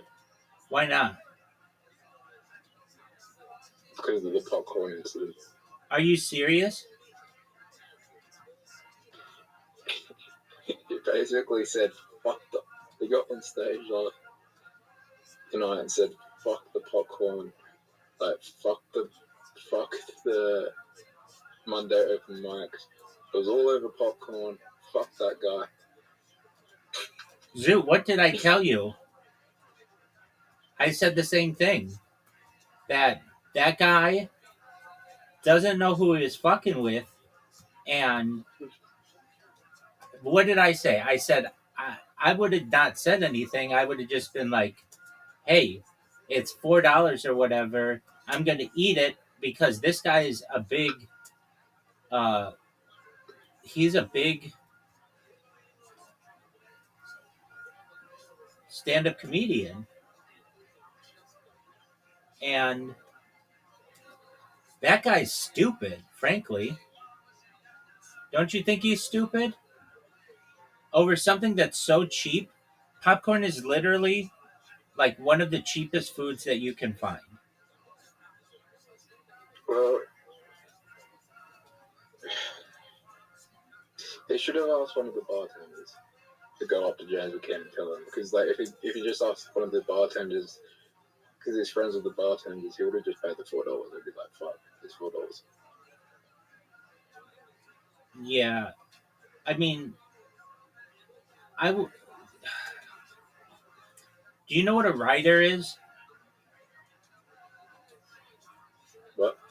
Okay, a rider. It's a stand-up comedians or just any. It's just something within a contract, but it is really specific, really specific, so that a comedy club reads your contract and doesn't just say, "Oh yeah." So how specific is it? It'll be like, I just read Tom Segura's the other day. So Tom Segura's is like, I want 12 small bottles of Fiji water. I want 6 sugar-free Red Bulls. I want 2 pounds of turkey. Boar's Head is okay. It has to be from Whole Foods. I want a vegetable tray. It has to be from Whole Foods. I want 2 white towels. These have to be non-shedding towels. I have to have access to the bathroom and no public access to the bathroom either. I need like they can put gum in there or breath mints or candy or whatever. It's really specific though. And so when you go there and you see that it's all prepared, it shows you that they read my contract, as opposed to them just being like, "Oh yeah, whatever." So James McCann is used to that kind of treatment, where he can literally ask for anything that he wants, so he knows they're reading his contract. In fact, in Tom Segura's, he asks for $500 in cash just to give to the door guy, just basically like in case he needs any money. So he doesn't even carry his own money. So like, and he even says like, "I want it in." Maybe it might be $200 or something like that. I want it in like 10s and 5s. Like I want it in small denomination. Like everything's really specific. So you have to understand that like James McCann has been performing in clubs now in the United States enough that he sees that kind of treatment that people get. And also these comedians, these stand-up comedians get like a $200 per person like dinner per diem, like basically a amount of money that they can use to get food, and then also everything that they want at the club is on the house. So for the Rhino Room to say to James McCann, who is already a headlining comedian, "Hey, you owe $4 for popcorn," I fucking agree with him. And if you ever talk to him about me, you say it.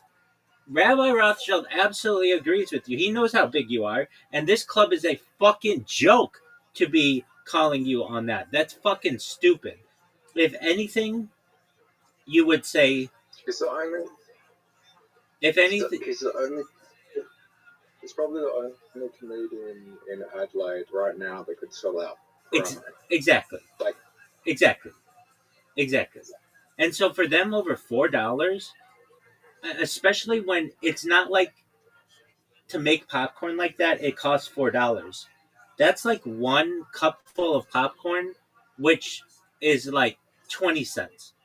And so for you, for this guy to be so stupid, and the phrase is penny wise and pound foolish, this guy was penny wise and pound foolish that, hey, it's $4 for popcorn, and kind of making James McCann look cheap.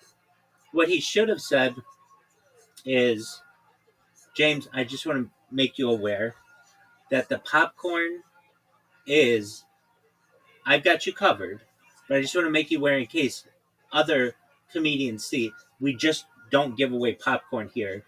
You have to pay at the bar. But for you, it's on the house, and it will always be on the house." Like, that is what you would say.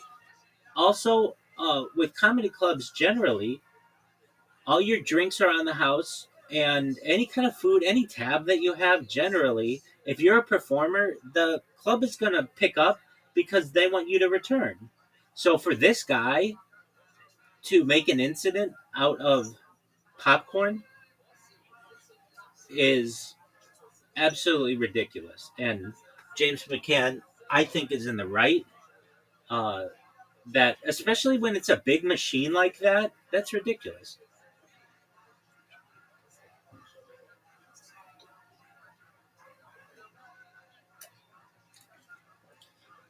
Here's the thing, like, if James McCann kept on coming to open mics, every fucking Monday would be like the rooms would be selling out every Monday. Exactly. And now this guy fucked it up over $4 in popcorn. It's absolutely ridiculous. Like, he doesn't recognize when you get someone like that in your club, you treat them like a princess. Anything that they want, they get. If they want to go to the bar and get drunk all night, so long as they're making people laugh and they're selling tickets, they can get drunk every single week. They could get drunk every single night. So long as they're bringing in people and they're selling tickets, that's all you want. James McCann, frankly, is the biggest celebrity in my mind in all of Adelaide at this very moment. Now, you may say, Rabbi, there's this soccer player, or Rabbi, there's this person on the television. You don't understand. From a global perspective, no one knows who those people are. They're local to Australia. James McCann's big enough that he's a celebrity in the United States.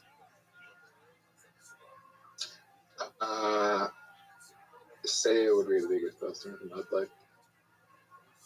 Okay, but she's not there right now. I mean, we don't know where Sia is at this moment. But what I'm saying is... Guy Sebastian would be the most famous person in Adelaide. No one knows who that is in the United States.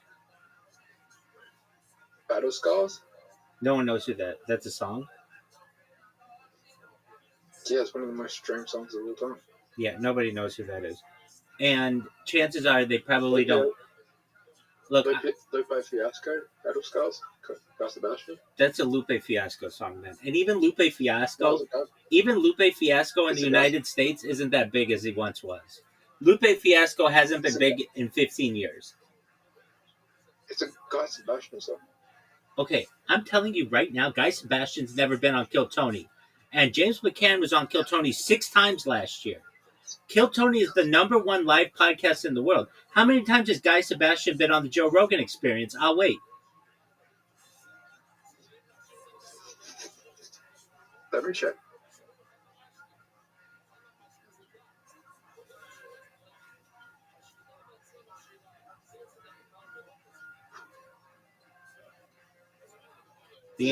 Zero. And you know how many times James McCann has been on the Joe Rogan Experience? At least twice. That's the biggest podcast in the world. So from a global reach, in my opinion, more people know who James McCann is than Guy Sebastian. I get Sia, because she had one song, basically. Maybe 2. More people have heard Guy Sebastian's voice than James McCann's voice. Well, that's because he does music, and it's repeat. More people have heard James McCann tell stories than any other person from Adelaide. Do you disagree with that?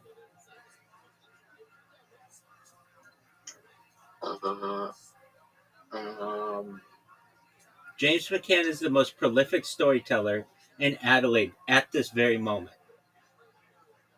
Nobody is bigger than he is. Did movies count as stories? No. I mean, just like he's being interviewed about a story, not like art. None of those people have been on the Joe Rogan Experience. They have recorded like 3 minutes of a song, which gets on repeat over and over and over again. But James McCann sells out. I mean, he is... You just don't understand how big he is in the United States. he is a mid-level comedian trending very quickly into an A-list comedian. And when you're an A-list comedian in the United States, you sell out arenas. And James McCann is trending that way. And for this guy at the Rhino Room to tell James McCann, hey, popcorn's $4, James McCann, if I were James McCann, I'd say, I don't need this shit. I can go perform in Melbourne. I can go perform in Brisbane. I can go perform in Perth. I can go perform in Sydney. Or if I want, I can go perform in Los Angeles or San Francisco or New York City or Philadelphia or Miami or anywhere else I want in the United, or Austin. If James McCann wants to right now, he could fly to Austin and perform as a headliner in Joe Rogan's comedy club. Not many people can do that. Meaning he could bump whatever person is, whoever's performing there at this moment, he could bump. Aside from about 5 or 10 people, he probably couldn't bump. He could bump Tony Hinchcliffe. He could bump Joe Rogan. Will let him go. He couldn't bump Dave Chappelle, Shane Gillis, maybe Tim Dillon, Louis C.K., Chris Rock, Jerry Seinfeld, Ray Romano, Tim Allen. They told a funny little joke. He was like, I was sitting next to a CK. I was going to ask him if I could masturbate next to him. That would be a tough one. I don't know if you'd want to joke about that. That's what he said. Yeah, I know, but I'm sure Louis C.K. doesn't want to be reminded of that.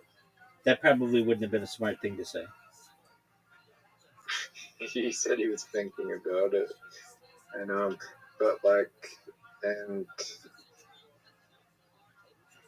you know what you should ask James McCann is, have you ever seen Matt McCusker, Shane Gillis, and Louis C.K. do History of the United States? And James McCann will probably say, no, I haven't.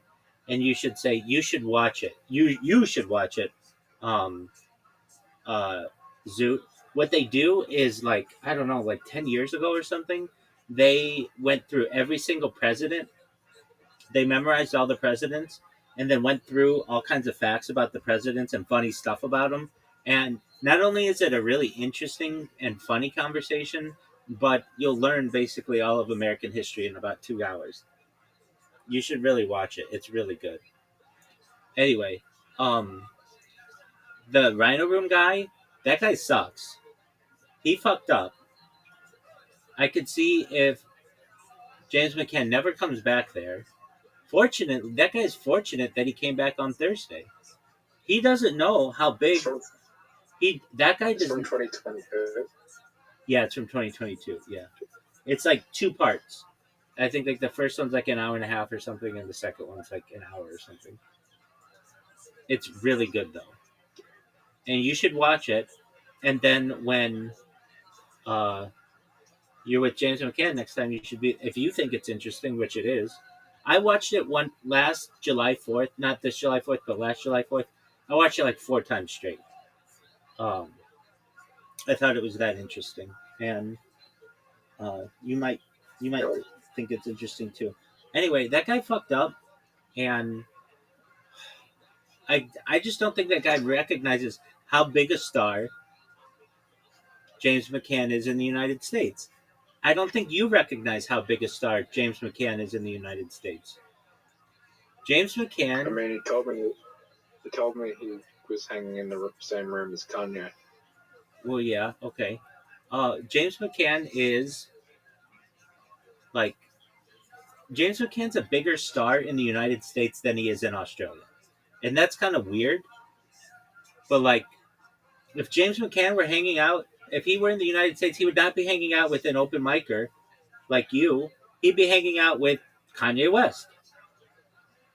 It's like he's not appreciated where his where like this happens with parents all the time, especially parents of very successful children.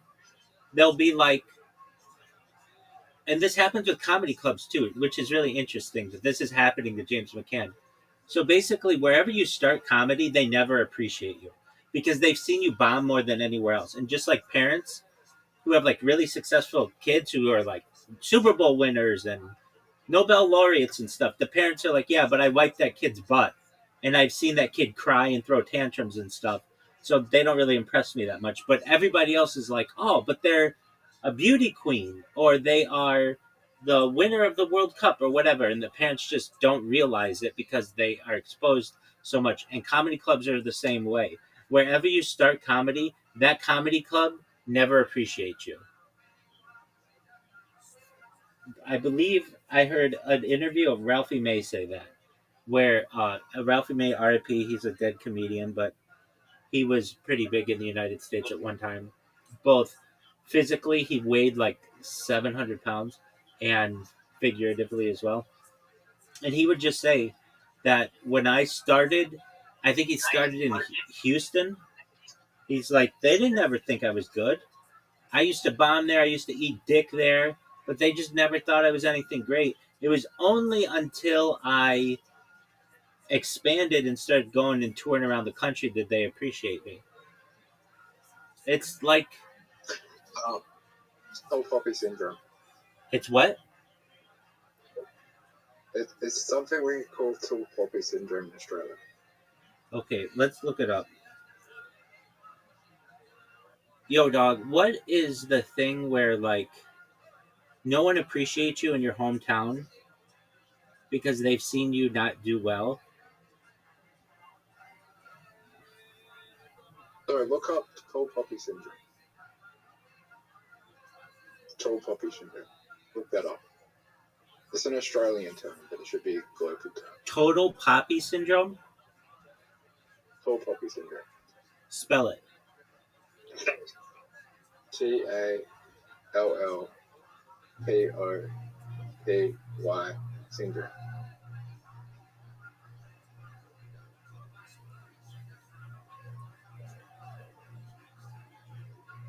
Yeah, it is that. That's exactly what it is.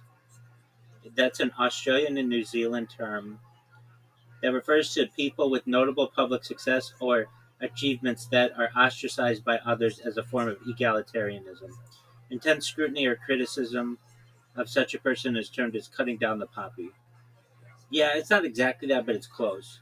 And maybe that's what was happening to James McCann.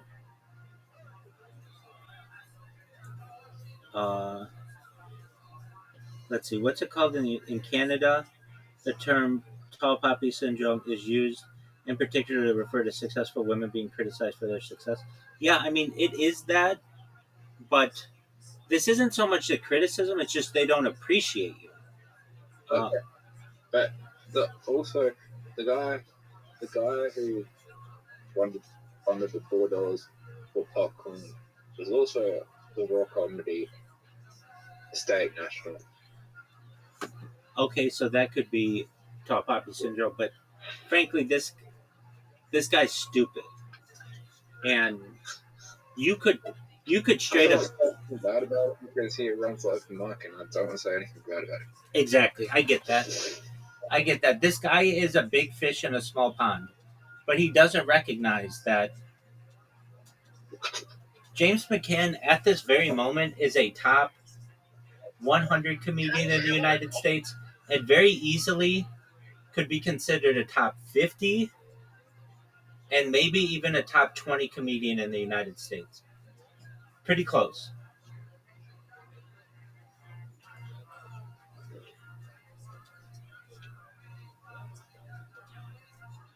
And for this guy to do that, I think that was a mistake.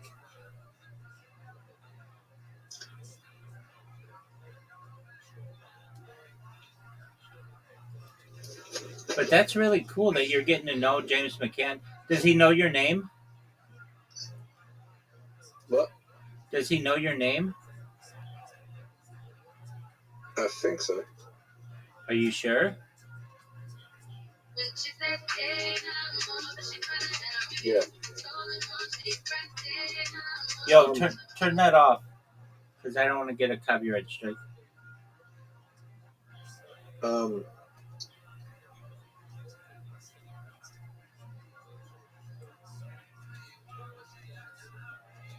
I should say turn that off, please. But dude, that's great that you got to know James McCann. He is a top 20 comic in the United States, arguably. I came up with a new thing. What did you come up with? With what did you come up? It's called Robin Syndrome. It's called what? Robin Syndrome. Okay, what is that?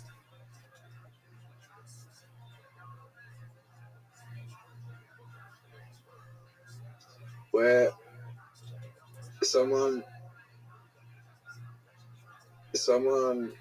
gets success. It's like Batman and Robin. Someone gets success, but they are the Robin who can never surpass the Batman. I don't know. They get success by someone. They get success by Batman putting them on, but they become the Robin. That's different, though. That's a different thing. I'm not saying that that's not a thing. That's a thing, but that's different than this. What it is, I know. It's really just hometown unappreciation is what it is. It doesn't have a syndrome or anything like that, but I mean, wouldn't you agree it's hometown unappreciation? Yeah. That's what it is. If you want to give it a name, Robin syndrome would be like somebody is really good at what, like, okay, James McCann in the United States will always have Robin syndrome with Shane Gillis because Shane Gillis discovered him. So no matter how big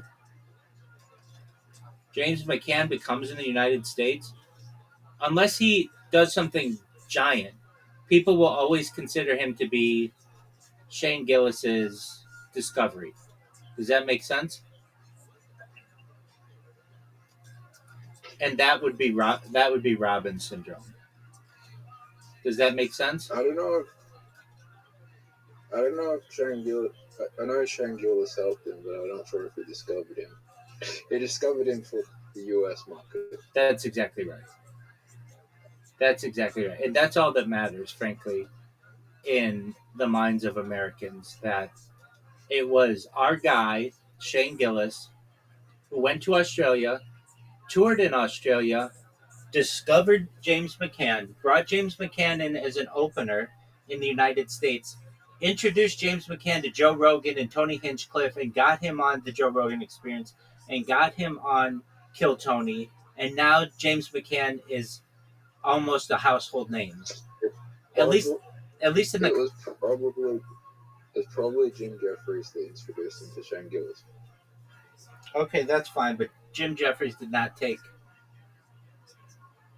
James McCann to the United States. Shane Gillis. Jeffries took Amos to the United States. Yeah, but nobody knows who that is in the United States. I know. Yes, they do. They don't know who Amos Gill is as a comedian in the United States. I'm telling you this right now. Yeah, they do. No, they don't. Go to his Instagram. How many times has Amos Gill ever been on the Joe Rogan Experience? He's been mentioned on the Joe Rogan Experience. By whom? James McCann. Okay, there you go. I'm not saying he's not cool, but he just hasn't broken through in the American market. James McCann has. James McCann is bigger than Amos Gill. In my opinion, cool. James McCann is bigger than Jim Jeffries. But that's just probably... Jim Jeffries. That's just probably... Jim Jeffries had... That's Jim Jeffries had his own TV show. in the United States? Yep. Okay, what was it? The Jim Jeffries Show? What channel? Comedy Central? Okay, when? 2017. Dog, I gotta look up Jim Jeffries because you're always talking about him, and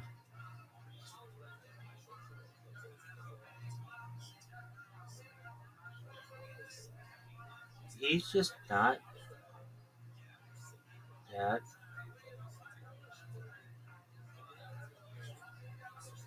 Did you know there's like an adult cartoon from the creators of Bluey? It's going to be like South Park. No, I didn't know that. Here's the thing. It's basically South Park. Here's the thing. Jim Jeffries, in my opinion, has already hit his American peak. He had an American television show. You're absolutely right. And he created Legit as well. I guess they just didn't get into my radar. I mean, but I wasn't as Jim big. Jeffries was here. I wasn't here on Sunday. I wasn't. He did 2,000 people. I wasn't. Sunday. I wasn't as big into stand-up comedy as I am now. So I see James McCann on the rise, and Jim Jeffries is like, he's selling out stadiums in Australia, but is he doing that in the United States?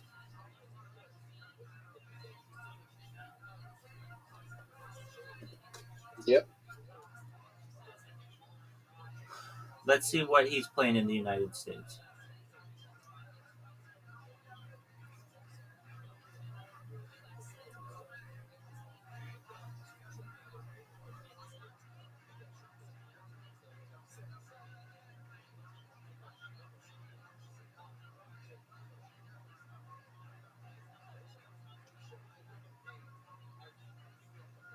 He's not doing anything giant, but not bad. Going on. No.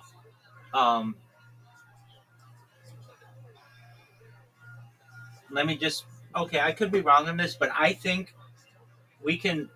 This is a prediction. James McCann will be bigger than Jim Jeffries. What are your thoughts on that? Well, hold on. It depends on how we want to say it. James McCann, because he'll do like podcasts, and he won't be as mainstream as Jim Jeffries, but he will be more of a United States, maybe like underground comic than Jim Jeffries. Jim Jeffries is pretty squeaky clean if he's got his own show and stuff. Anyway, I interrupted you. So Bluey's going to be, they're going to make, the people who make Bluey are going to make a South Park. Is it going to be successful? Let me. It's kind of like South Park.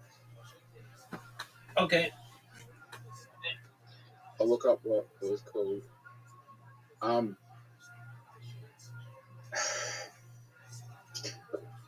think I don't know if James wants to stay in Australia. I don't think he does. I think he wants to live in the United States. But there are issues with him being able to live here and work here. And he's got his wife, who stays out of the spotlight. He's got 4 young kids, too.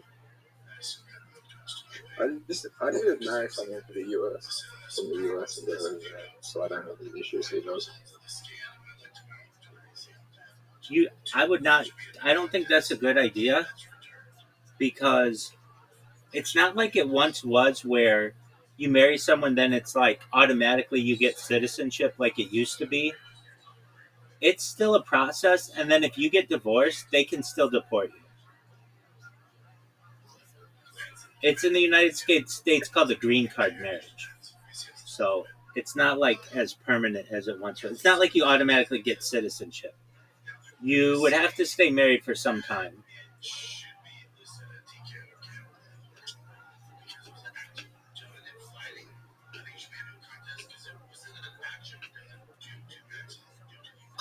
Because the creator, it's from the creator of the movie. He didn't actually that. He didn't make that much money from Bluey because he didn't. The contract doesn't put like merchandising in his contract.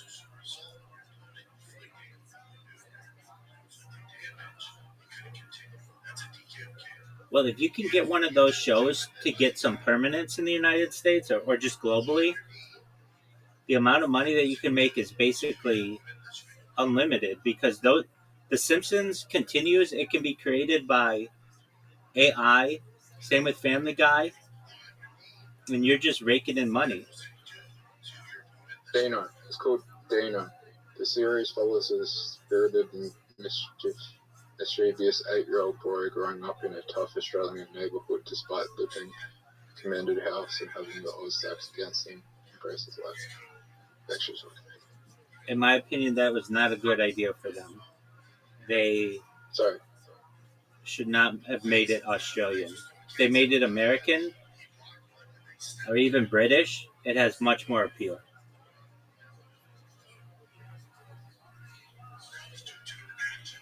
But if they want to make it like Australian South Park and it becomes popular, well then great.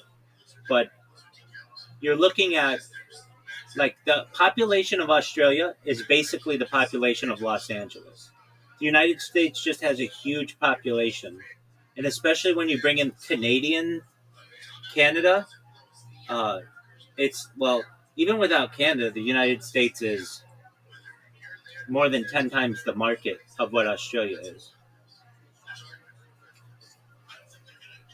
It's almost 20 times the market.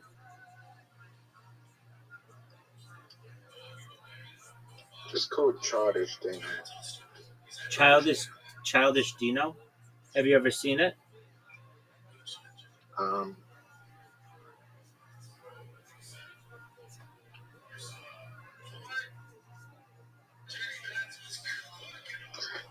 animated short form comedy about an ambitious 8-year-old boy with a grown man's voice and a heart of gold. Okay, that's a cool story.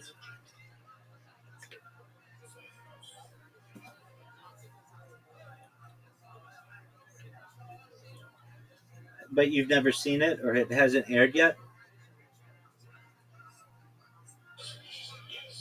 There's a YouTube clip from like a while back, from like a short.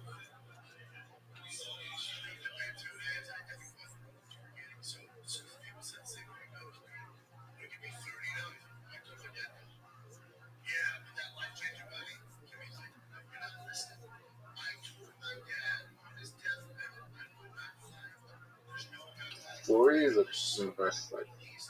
of the most successful. Got to be one of the most successful IPs right now. I agree with you.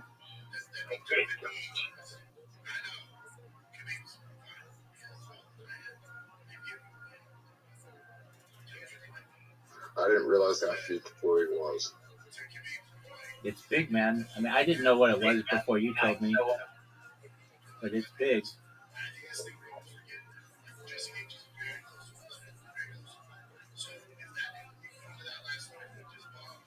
It's because it's on Disney Plus.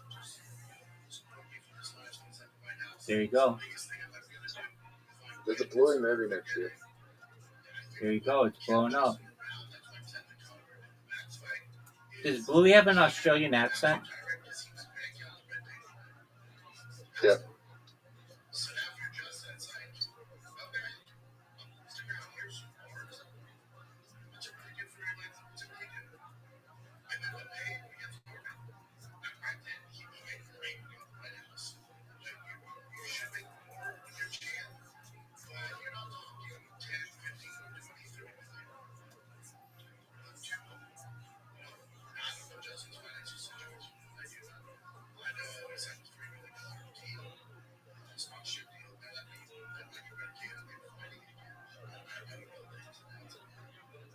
Anyway, I'm gonna go to bed. It's late. All right, Pimp. Well, good job talking to. I talked to Doc. I talked to Darcy more than James McCann, but Darcy's like 20. He's like 23. He is one of the most difficult people to talk to. Darcy sucks. Darcy sucks, and James McCann recognizes that he made a mistake with him. Did he? Yeah, he does. He did make a mistake with him. He could have gotten that guy anyway.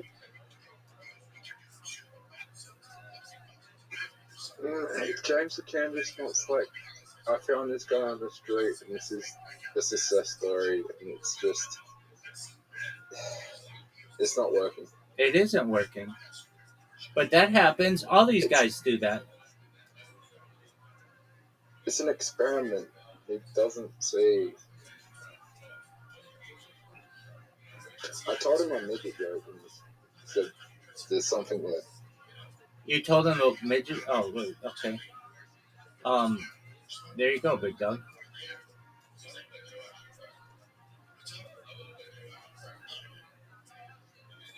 I think if he let me up to tonight, he would have been impressed. Well, you need more than just one joke. And I have more than one joke. Okay.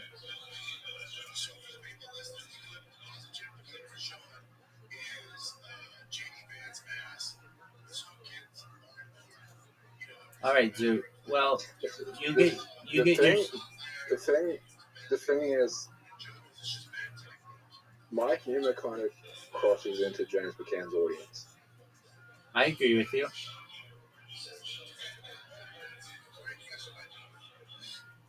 Darcy's doesn't know. Darcy sucks. That guy shouldn't even be mentioned. James McCann fucked up, and he's not going to let him come back.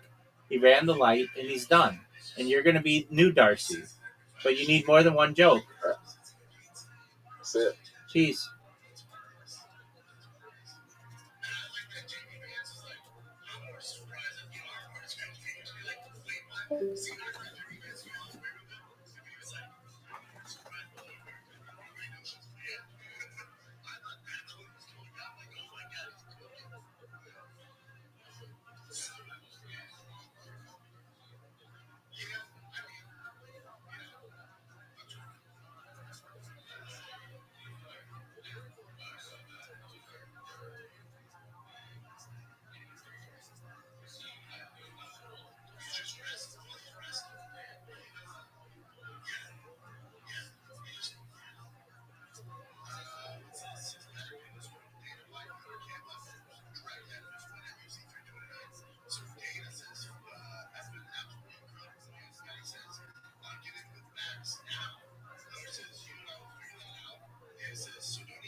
Welcome.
What up, Goon Unoid?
Because we back at it again. It's the fighter and the kid.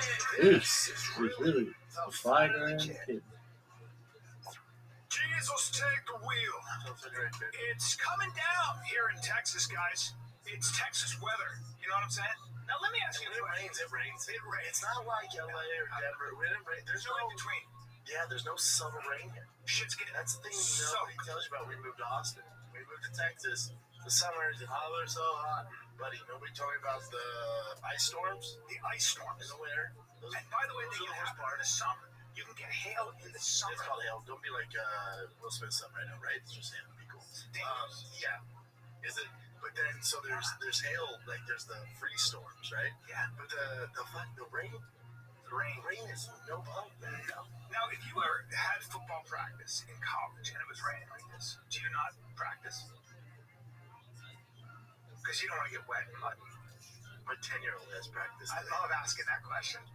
Because my 10-year-old. Because you're practicing. Oh yeah. I had a trainer, old school trainer, train me outside, and it was like raining in LA. No, just like my trainer. Oh yeah. It was raining. That old? Yeah, 7 years old, didn't give a fuck. Yeah. And I go, it's raining. He goes, get over here. The sunny day in Buffalo. What are you talking about? Yeah, I won't even address. What? Yeah, I won't even address. It's raining.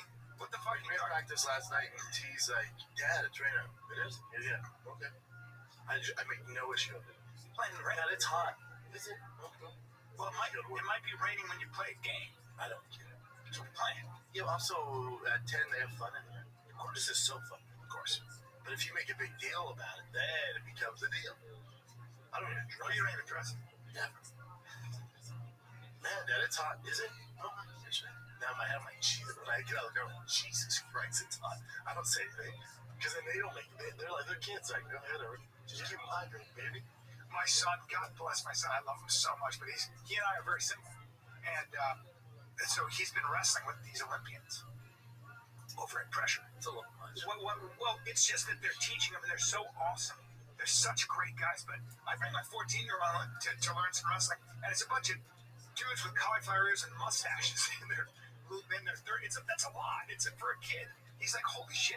So it's just scary, and he's trying to learn, but they're so great with him. This guy, Malik Amini and Miles Amini over at Pressure Gym, Shane's gym. And so, but just watching him, and like those guys are used to the grind, and like it's nothing. But after an hour, when you're drilling and learning stuff and trying to it's a lot for it. Yeah, it's a lot. You gotta get him out of there. You gotta get him out there, right? It's a lot. He's gonna hate it because he's still 14. He's still 14. That's and what it's actually physically hard too. You're doing stuff but like. It's also not fun, right? You forget it's not fun, right? The reason he started doing it is for fun. Correct. Now it becomes more serious when he's like, 16, 17, 18. Sure. Then, all right, let's grind, and you're gonna have to do things you don't want to do. Yes. But at 10, they shouldn't be doing things that you don't want to 14, do. like he's just new to it, so I had to be like, all right, You're driving away from But I noticed it. I noticed it was a lot of work because he fell asleep in the car. Right. You just get tired. It's like you're learning. It's mentally. It's not even physical. Right. It's mentally this, and trying to pay attention. This. And I thought if they're Olympians, it's like what? Yeah. You're talking about all these different grips, but I'm just trying to. Yeah. And they, to their credit, simplified the shit out of it. But even their simplified is. Because I'm trying to go, where you should be like riding legs. They go, hey, whoa, stay out of it. Whoa, stay out of it. Yeah. I had this talk with this coach the other day. We had practice. He's like, yo, let's get in trips here and X, Y, Z, and we're gonna move out. Whoa, stop. This isn't the Texas Longhorns, Bubba. Yeah. We're bread and butter. Everything's super simple. Think about being 10, and you've never been pads before, and you're throwing the West Coast offense at them. Already, it's a lot. Being in pads, it's all new. What's come from 7-on-7 flag football? Already, it's a lot. We need to keep it super simple so they can just play the game and have fun. You start doing hot reads and all this shit. That's teaching. That's coach out. Knowing how to coach. Right. At certain ages. 100%. Yeah. 100%. First year in college, are you thrown to the wolves? It's a lot. It's a lot. Yeah. But again, you've been playing for a long time. I bet. Yeah, but not at that level. High school to college is a lot. Now, I like Travis with their offensive scheme. It can be a little similar with their schemes. But especially when I played, going from there to CU, it's a lot. And you get a playbook about this big, about this thick. That's it. You look, and you got to know your stuff. You got to study it. You do. Yeah. Oh yeah. So, but again, it's kind of your job. At 18, 19, 20, it's like, hey man, you didn't have to spend time outside of. Your boy Matt McChesney just showed me what one play was sometimes in the NFL, and I was like, what the fuck are you talking about? Yeah. It's a lot. Yeah, that's your job. Yeah. It's your job. Yeah. But nowadays, broke down like writing jokes and stuff like that at a high level. It's a lot. Like, I just don't go up there and wing it. Right. When you're watching on Thursday Night Football, Monday Night Football, Saturday Night Football, they're not just winging it. No, there's a whole process. Yeah. But at 10, 11, 12, this shouldn't be a process where they got to go home and study film. No, come on. They're going to get these dads. Let's have some fun. And I'm like, did you play? Oh, you never played. Oh, that's it. But you want your kid studying at 10? Yeah. Did you do that? What are you doing? Huge. What the fuck are you doing? Huge. It's miserable for me. Miserable. Fucking for a kid to go home and have to like study plays and shit. Not at 10. Not yet. That's right. There will be time for that. Yeah. But not yet. Yeah. Not yet. Not yet. Dude, I feel bad because the rain and our boy Tim Kennedy launched a new podcast. Yeah. And he's like, yeah, can you do it on Wednesday morning? Yeah. I'm basically a newscaster now, right? I'm on air Monday, Tuesday, Wednesday, Thursday, Friday, 5 days a week. I do 6 shows a week, right? So it's a lot. So I'm like, it's tough to be doing the shows. Oh yeah. But I owe Tim. Tim's our guy. Yeah. I'm like, yeah, man. Maybe Sunday morning I can do it probably around 9 or 10, and I'll do Fire and Kid at 12:30. And then you text, hey, they do 10. So I'm like, Tim, I can't do Wednesday morning. Right. So I feel bad. Yeah. But then I was like, what's it about? And he's like, Callan did it and sent me a clip of you, and you did it. Yeah, I did it. Well, for what's the show concept? The show's concept is called Over Dogs. I guess Tim is, a lot of people don't know, but he travels a lot. I think people know that. Yeah, he goes to, they don't actually, but he goes to parts of the world that are pretty dicey. Yeah. Stuff you don't know. Most people don't. Yeah. And so he wants to kind of use that as an ability, I think, to interview rebel leaders, heads of state of places like countries that are serious right now. That sounds fascinating. Yeah. What the fuck would I be out there for then? Well, he'll also do personalities. We want to talk about fighting and international politics. For me, he wanted me on there because I was the first one, and we had to address the elephant in the room. Which was your big dick? Was my big dick, but also Tom and his. There were some fish stories that went on. There's what? With the book. There were some fish stories that went on with the book. Was. Yeah. And here's my thing. I don't know what to believe because that genre of like special forces, all they do is eat each other alive. Well, no, but so what's really important is actually. And I'm not saying I don't have a dog in the fight. I don't know what's real, what's not, so I watch it. It's entertaining. Do know it's real? And that's the one thing that we talked about on the podcast. First of all, how did it get brought up? Well, no, Tim said, I got to do a podcast. And he said, would you mind being the first person to navigate these waters? Yeah, now. Oh, I'm sorry. Do you have 50,000 cash in a bag? I'm probably to navigate these waters. Yeah, I'm probably the wrong guy because I'm not a military guy. Because I don't know. I don't know. Also, can't call him out on shit. Well, I don't know how to do. Yeah, exactly. I don't know how to do the follow-up questions. I don't know how to do. I don't know all the details. I read the book and I thought it was great, but I don't know. Like these guys broke it down. You don't know how to sausage make. Also, you're. From an outsider looking in, you're also very close. You guys are buddies. You work out together, so you're not the guy who's going to hold his feet to the fire. No, and I did hold his feet to the fire. As much as a buddy can. Because I said to him, if I don't hold your feet to the fire here, the internet's it's a mousetrap and it's gonna come for me. Well, it's gonna come whether you did this or not. But what I will say is that that there were now you can say embellishments, you can say exaggerations, you can say stories. Back up. So did he bring you on to navigate this? Yes. Is what you're saying? Yes. Oh, gotcha. Yeah. And I didn't know really how to do this. And when you say, let's just call it what it is, when you say embellishments, when you say fish stories, when you say exaggerations, there's another word for that, and that's called lies. And especially when it comes to that stuff. And when you're special forces guy, when you're a Delta guy, when you're a Delta operator, so there's I think his name is Brent Tucker. He was it's called an A Squadron Tier 1 operator. Those guys have a tremendous amount of experience, combat experience over a long period of time. Also made a lot of sacrifices to get that title. They're just the elite. So I completely understand why people call those other people out. So when you have then you have Delta guys, you have Green Berets. A lot of these guys have lost people in combat. Right, close buddies. They've seen this is a very personal thing. It's very emotional. The most personal. They've also taken lives. There's a lot. If somebody is writing a book and a lot of it is fiction, or some of it is fiction, and they're making a profit off it, this is a big problem. But again, I do not know. I'm literally asking questions. Do you know more than I do? Yeah. Now he had a ghostwriter. Tim didn't write the book, correct? He didn't. He had a ghostwriter, but that ghostwriter is not to be held accountable because this is Tim's story. Oh, so Tim would tell the stories and he read it. Yeah. As far as I know. So the ghostwriter wasn't sensationalizing or hyping things up to make it sound good. No. So you have to take responsibility for a book that you didn't. Not only did you write, but you also narrated. You read it. You did the book on tape. So you read every word of it. The audible version. Yeah. So Tim knew that he had to come clean and say that, because I went through the allegations. Oh, did you? Yeah. I went through the allegations pretty much. They're just. It's all over. Yeah. Yeah. And the large issues. And he, to my surprise, frankly, that there were a lot of made up stories. Really? Yeah. And Tim acknowledged that? Yeah.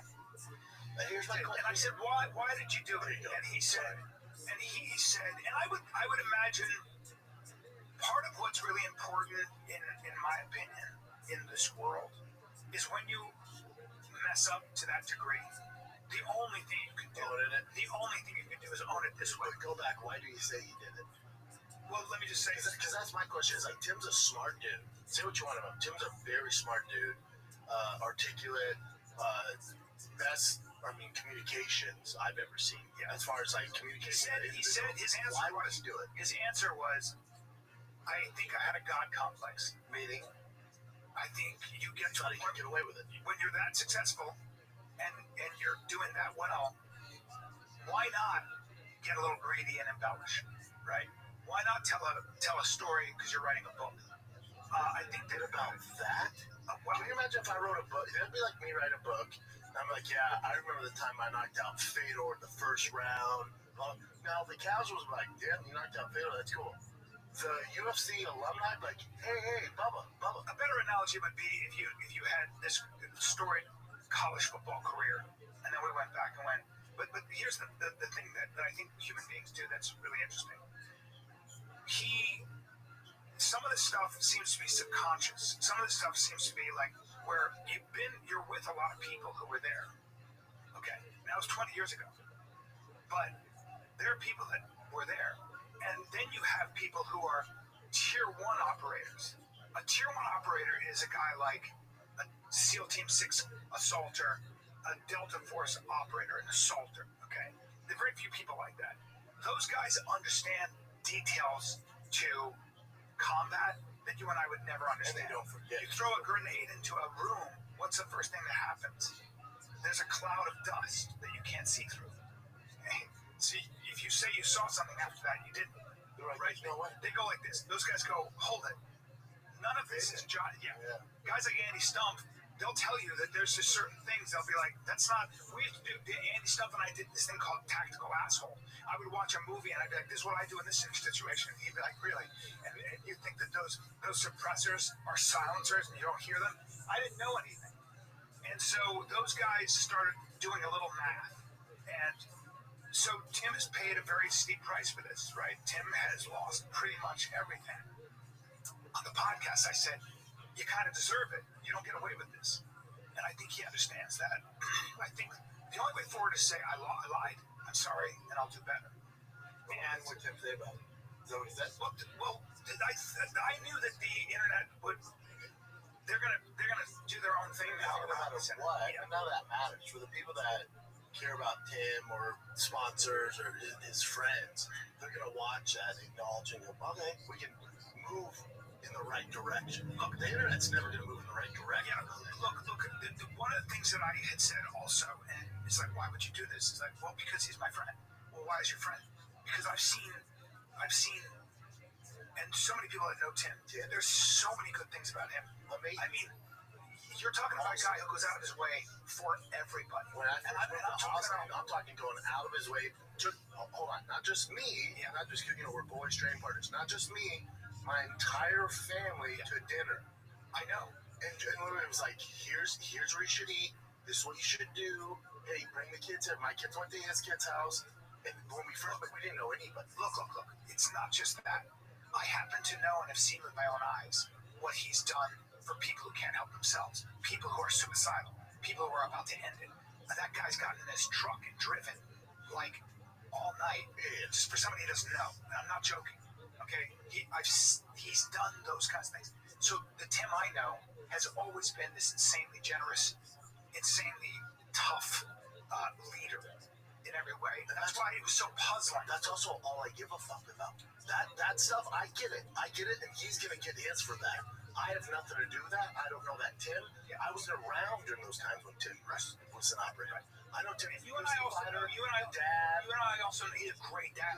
Great dad. Unbelievable family man. His kids. Unbelievable friends. I know Tim as far as that goes. I'll ride for that Tim any day of the week. This other stuff, I don't know. And also when it comes to badassery, he's got his degree in badassery. So yes, there was the Piper has to be paid. The Piper is being paid for whatever happened with that book, for the stories that were not true. It's just, no one can. You don't escape that. It's such a bonehead thing. It's a bonehead. He needed guys like you and I to go, hey, bro, hey, buddy. But we can't. Because I would read them, oh my God, yeah, that makes sense. You're a badass. Because we're not from that world. Yeah. But now, if you give Danny stuff, and Andy before he came out was like, well, hold on, Bubba. Do you really want to say this stuff? Because I've been there, right? And so before you put this out, why don't we change this a little bit, right? Let's not go down that road. And I bet you, Tim, you're like, you're right. Yeah. Let's take a little break here from chatting with a kid at 69 years old. You know what moments where you text your whole team, did anyone follow up with that guy? And silence, tumbleweeds. Nobody did. One thumbs up emoji 2 hours later. Meanwhile, the customer has already moved on, gone somewhere else. They left you. They got married, started a new business, and retired. At some point, you're just like, let's freaking Quo. That's why today's episode is brought to you by Quo, spelled Q-U-O, the business phone system built so you never miss a freaking call. All your calls, texts, and voicemails live in one place, so anyone on your team can pick up a conversation, see the full history, and respond super fast. Quo, the #1 rated business phone system on G2, trusted by over 90,000 businesses who rely on it to stay reachable and look professional every day. Set up in minutes on any device, keep your existing number, and add teammates as you grow. No IT, no hassle. All right, money is on the line. Always say hello with Quo. Try Quo for free, plus 20% off your first 6 months when you go to quo.com/fighter. That's QUO.com/fighter. Let's get back to the program. Well, most people didn't read in the soft community didn't really read the book until they did. Until they had to. Yeah, but it's not for them. Yeah. It's not for them. But that, for guys like you, jack off this stuff. Yeah. But it's not for them until it is. Yeah. And then they go, hold on. Oh, buddy. And then we got a problem. I don't get Tim so smart. It's like, what the fuck were you thinking? I don't think he was thinking. I think that a lot of us do things on a subconscious level to burn down one part of our life, to burn down the dead wood that we built. No, I don't think that. See, I don't think that's true because Tim wouldn't want to burn it down. I think Tim literally thought, to your point, that he said he was like godlike. Whatever he said of godlike, I think he legit thought he could get away with it because he was cooking on so many other aspects. He thought this isn't a big deal. Well, it's a great story. But if you dial it back 10 years ago, 12 years ago, like, hey, buddy, what if I told you to write this book and you embellish? You'd be like, what? Yeah. So I think he literally thought he could get away with anything because he's has a show, hunting Hitler, and he's all over social media, and he has a podcast, and he's doing this TV show. So all that, I don't know. I think people do things that are self-destructive and they're not even aware of it. I don't think so. All of us have self-destructive. I don't think that's it with this. I literally think it's the same thing as P. Diddy. It's the same thing as Connor. You get to a certain level where you think you're untouchable and you think that nothing's going to affect you. You're just going to be cooking. That's a form of self-destruction. I don't think so. It is. I don't. It's a false confidence where you think you've figured it all out and you beat the game. I know, but the problem is that when you're up there, there's a whole psychological thing where you don't deserve to be up there. I don't think that's it. I think you're right. In some instances, I think some guys literally literally, I think some of Connor's allegations, he thought he could do that to women, and he's above the system. And it does not work that way. You start to worship yourself as a god. Okay, it's called I don't know what this false God, gods. I hear you, this God stuff. I literally think they don't think they're gods, but they think they're on such a level of celebrity where the same rules don't apply. You can call it God. Let's put it this way. I think it's just being out of touch Let's with put it this way. reality. A lot of times things go so well for you as a person. You're winning your whole life. You win your whole life. That you start to think you're one of God's favorites. Let's put it that way. For some guys, So sometimes the rules don't apply to you. Yeah, but see, it's different when it comes to like Connor or Tim, and I'm not saying Tim and Connor's allegations are the same. What I'm saying is the amount of work it took for those guys to get there, the amount of sacrifice, it's different than if you're a singer. It's work, but it's different than grinding in the gym. From Connor coming from nothing, being on food stamps to this international superstar. That's different. I don't. It's all the same. I don't. I think the human trap is there. But if you were singing, you were born with that, right? You've always been able to sing. Not really. Singing, to be a great singer, you have to train really hard. Some of them, and then other people don't. Like Jelly Roll, But Jelly Roll's always singing, always. Exactly. He was born with that. He was doing it. Jelly's not waking up at 6 a.m. putting road work in, doing it 4 times a day on food stamps. I don't care what it is that you have to do to get there. I think that what happens. Well, I think that's the difference. I think what happens to human beings is when you get to a certain level of fame, and there aren't other psychological issues that should have been dealt with when you were younger, they are going to come out, and you see this all the time. And there are books written about it. There are psychiatrists who talk about it. At the end of the day, human beings will burn down. They will burn it all down if they feel like they don't deserve it. I don't feel like it's some kind of like Floyd Mayweather's case, like burning through that money. That's not because he wants to burn it down or self-sabotage. That's because he's not knowledgeable on finances, and he's too dumb to think about investment. I don't agree. See, I don't think it's self-sabotage. I don't think so. Oh yeah, I don't think so. I think not at that level. Oh yeah, at that level all the time. You get that. It happens all the time. Of course with athletes. Of course, they're psychologically. They're not even aware of their own psychology. It's athletes are just like anybody else. It doesn't matter what you took to get there. When you get there, and you're when you get there, it doesn't matter if you don't feel like you deserve it. See, I think that's what you're confusing is the athletes that have earned it, and when they started the journey, think they are going to be champions. No. Human beings are very complicated. Depends on the athlete. Some athletes, by the way, are just faster than everybody and stronger than everybody and actually don't have to work that hard. There are wide receivers. Well, you're talking about John Jones. Sure, I'm talking about wide receivers, too. There's certain people in the NFL who are just so insanely talented that they're just going to make the team. Now, it doesn't mean they don't work, but there are guys who grind like a motherfucker. Messi, for example, apparently, and you'll hear his teammates say, Ronaldo's known for his work ethic. Crazy. Messi, they say, I've never seen him in the gym. He'll get a massage and go out and just score 3 goals. It's like, whatever it is, it's just his thing. He just loves the game, right? So and by the way, it also depends on how complicated you are as a human being. People are different. They're just complicated. But I have a spiritual look on it. I have a psychological and spiritual look on it outlook, which is no one escapes chasing the wrong shit. No one escapes lying at the end of the day. No one escapes it. You pay a price. It's like I always go back to what I heard Jordan Peterson say, which is you will pay for everything you haven't done and have done with interest. At the end of the day, you can twist the fabric of reality for a long time. He said in 35 years of being a psychoanalyst, I've never seen anybody get away with anything even once. That's kind of a bold and dramatic statement. I think he's right. I think at the end of the day, you will pay for every lie you tell. In one way or another. Yeah. And that, I think, is a good thing about life. You know what I mean? I think it's a good thing. So what's Tim do now? Tim tells the truth and nothing but the truth. And it's still badass stuff. It's still badass stuff. Yeah, takes his lumps. He's doing badass stuff. The other thing I said to him in the podcast is there are 2 things I said. I said, one, there is a compilation that somebody in his team put together of him correcting the record of his, when they would introduce him as winning a V device.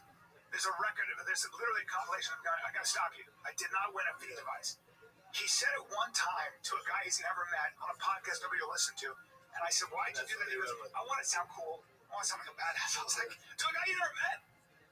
So, but again, I said to him, I go, unfortunately, if you fuck one goat, you're a goat fucker. You can do everything in life. Suck one dick, you're out. You're out. So, you know, there's that too. The other thing is that I also know that when he said been deployed countless times overseas, that's true. I happen to know. I know. Yeah. I'll get pictures from him. Yeah. And it's Well, you'll just get a picture of it. It's like his on a helicopter. Yeah, but overall, he's out there. And that's it. Anyway, I would watch that podcast now.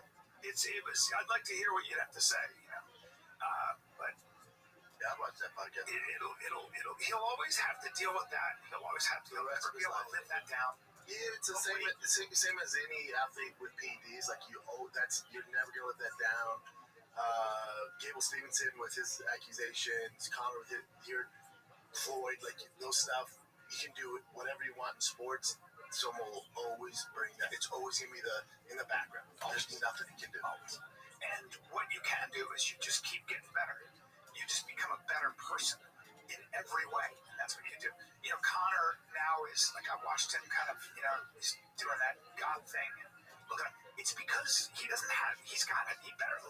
to anchor himself. Well, that's all he has. Well, you got to anchor yourself to something, because if you don't anchor yourself to something about permanence, yeah, man, I don't know where to go. Because you know what doesn't anchor you? The status, the money, all that. Yeah, but when you're a broke kid on, food stamps, that's trauma. You're gonna anchor yourself. Yeah, but you're gonna anchor yourself on money, success, winning fights, and then once you accomplish all that, you're like, oh, this didn't do it. What the fuck am I gonna do?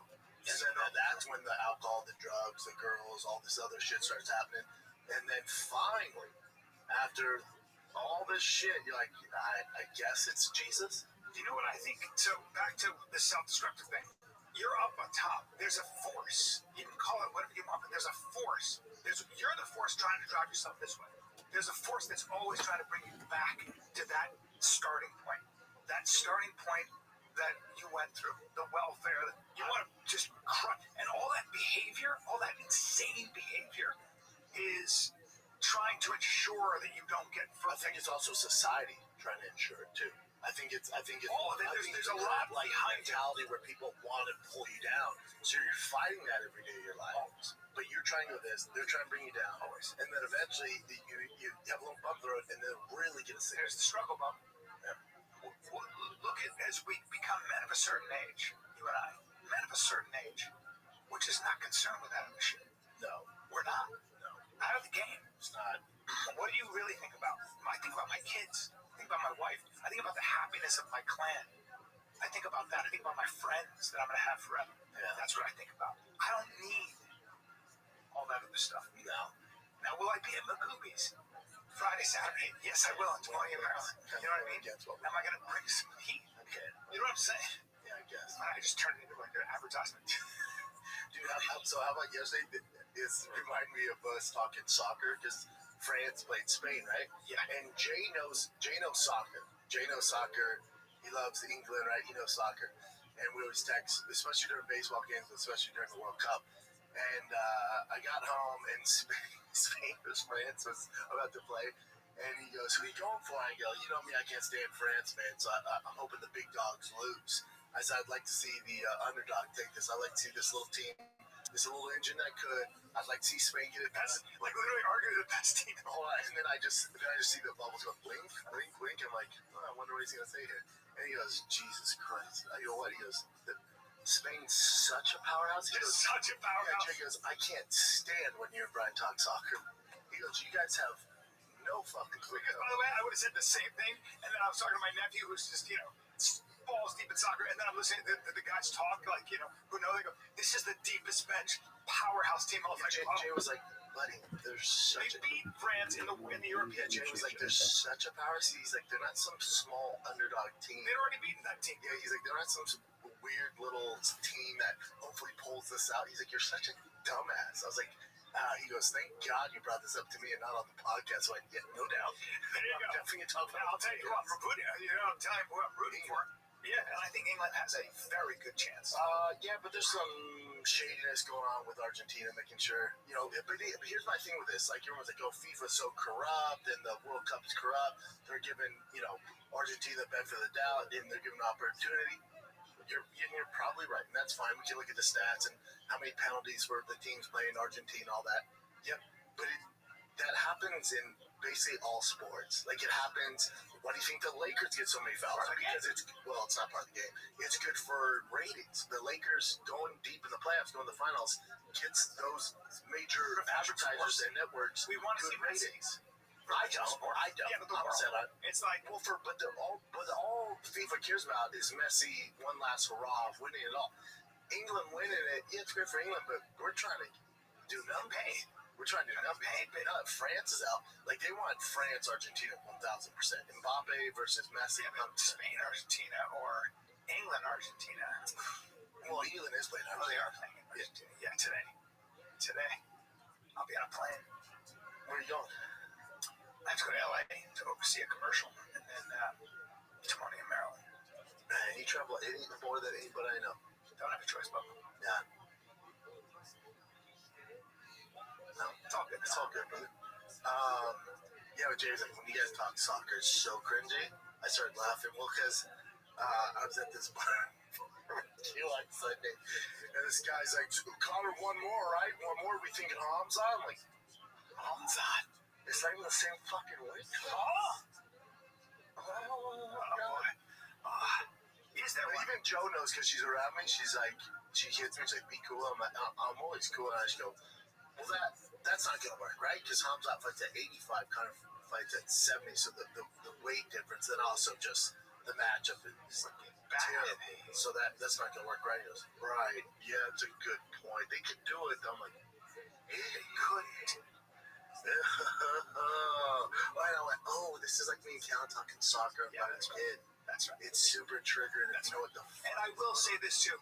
I am I've seen a lot of soccer now. I don't care. No, hold on.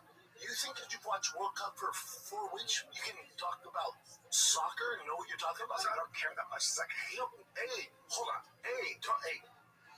Just listen. Not a score. After Sunday, after the finals, soccer will not be brought up on this podcast for another 4 years. Correct. You and I want to be completely clear. We don't know dick about soccer. And I lose my attention for England. Yeah.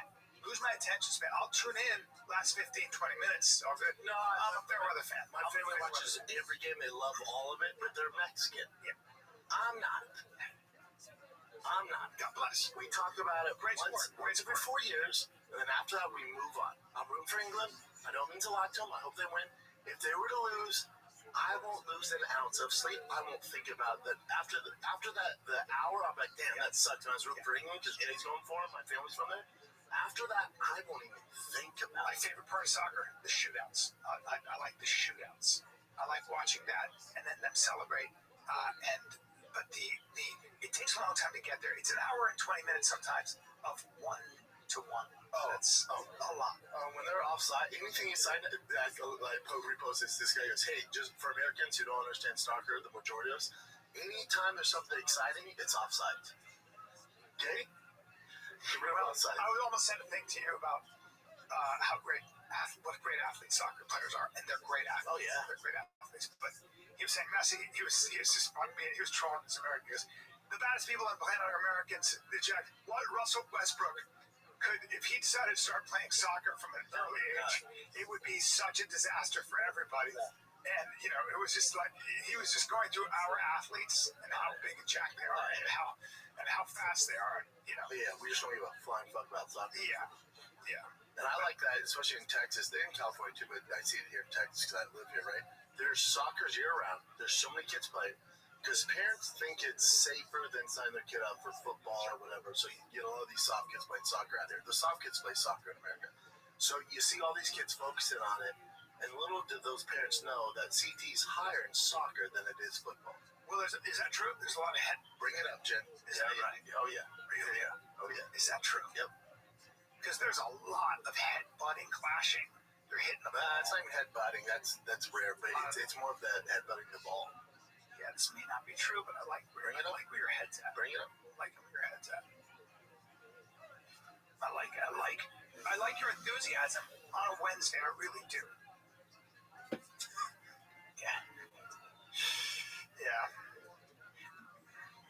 Yeah. American tackle football appears to carry substantially higher risk of CTA and soccer. Again, I like it. Jim, We're having fun. Go in kid sports. No, not in professional. Go in fakenews.com. But I've heard that. I appreciate it. I get it.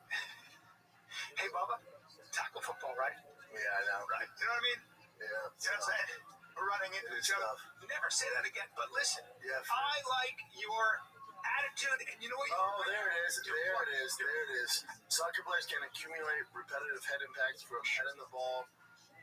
That's why soccer players are always smart in their words. Yeah, there hasn't been one, has No, there? probably not one. But you know what? Again, I appreciate what you're saying. Oh, well, that's why, particularly now in youth leagues, they've restricted or banned heading for That's in pussy blue states like fucking the nanny state of Massachusetts. But in real states where people believe in sport, competition, and good old American It says, is there more CT in youth soccer than American football? The answer is absolutely not. Yeah, look it up, Jen. Yeah, maybe not. But you know what? Back in the day when we didn't have this, we could have just kept on right. That's right, buddy. That's right. Well, I remember doing some dad would repeat that, and then it becomes the doing Rogan's podcast way back, and and I just had a bunch of truisms, and he did too. And then people would check with Google, and I was like, oh, you get annihilated. Oh, yeah, Annihilated.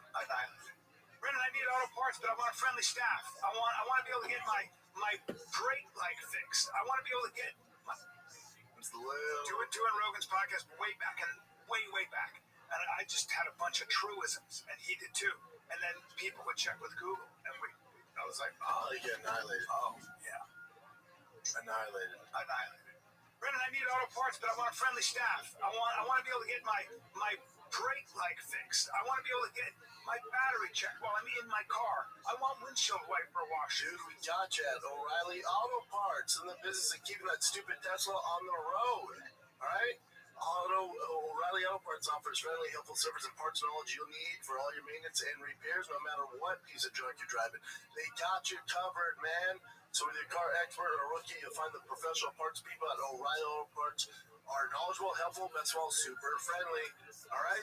They're your one-stop shop for all things auto do-it-yourself. You can find what you need in-store or online. Stop by O'Reilly Auto Parts today or visit them at O'ReillyAuto.com/fighter. That's O'ReillyAuto.com/fighter. Hello, and welcome to Plutofo.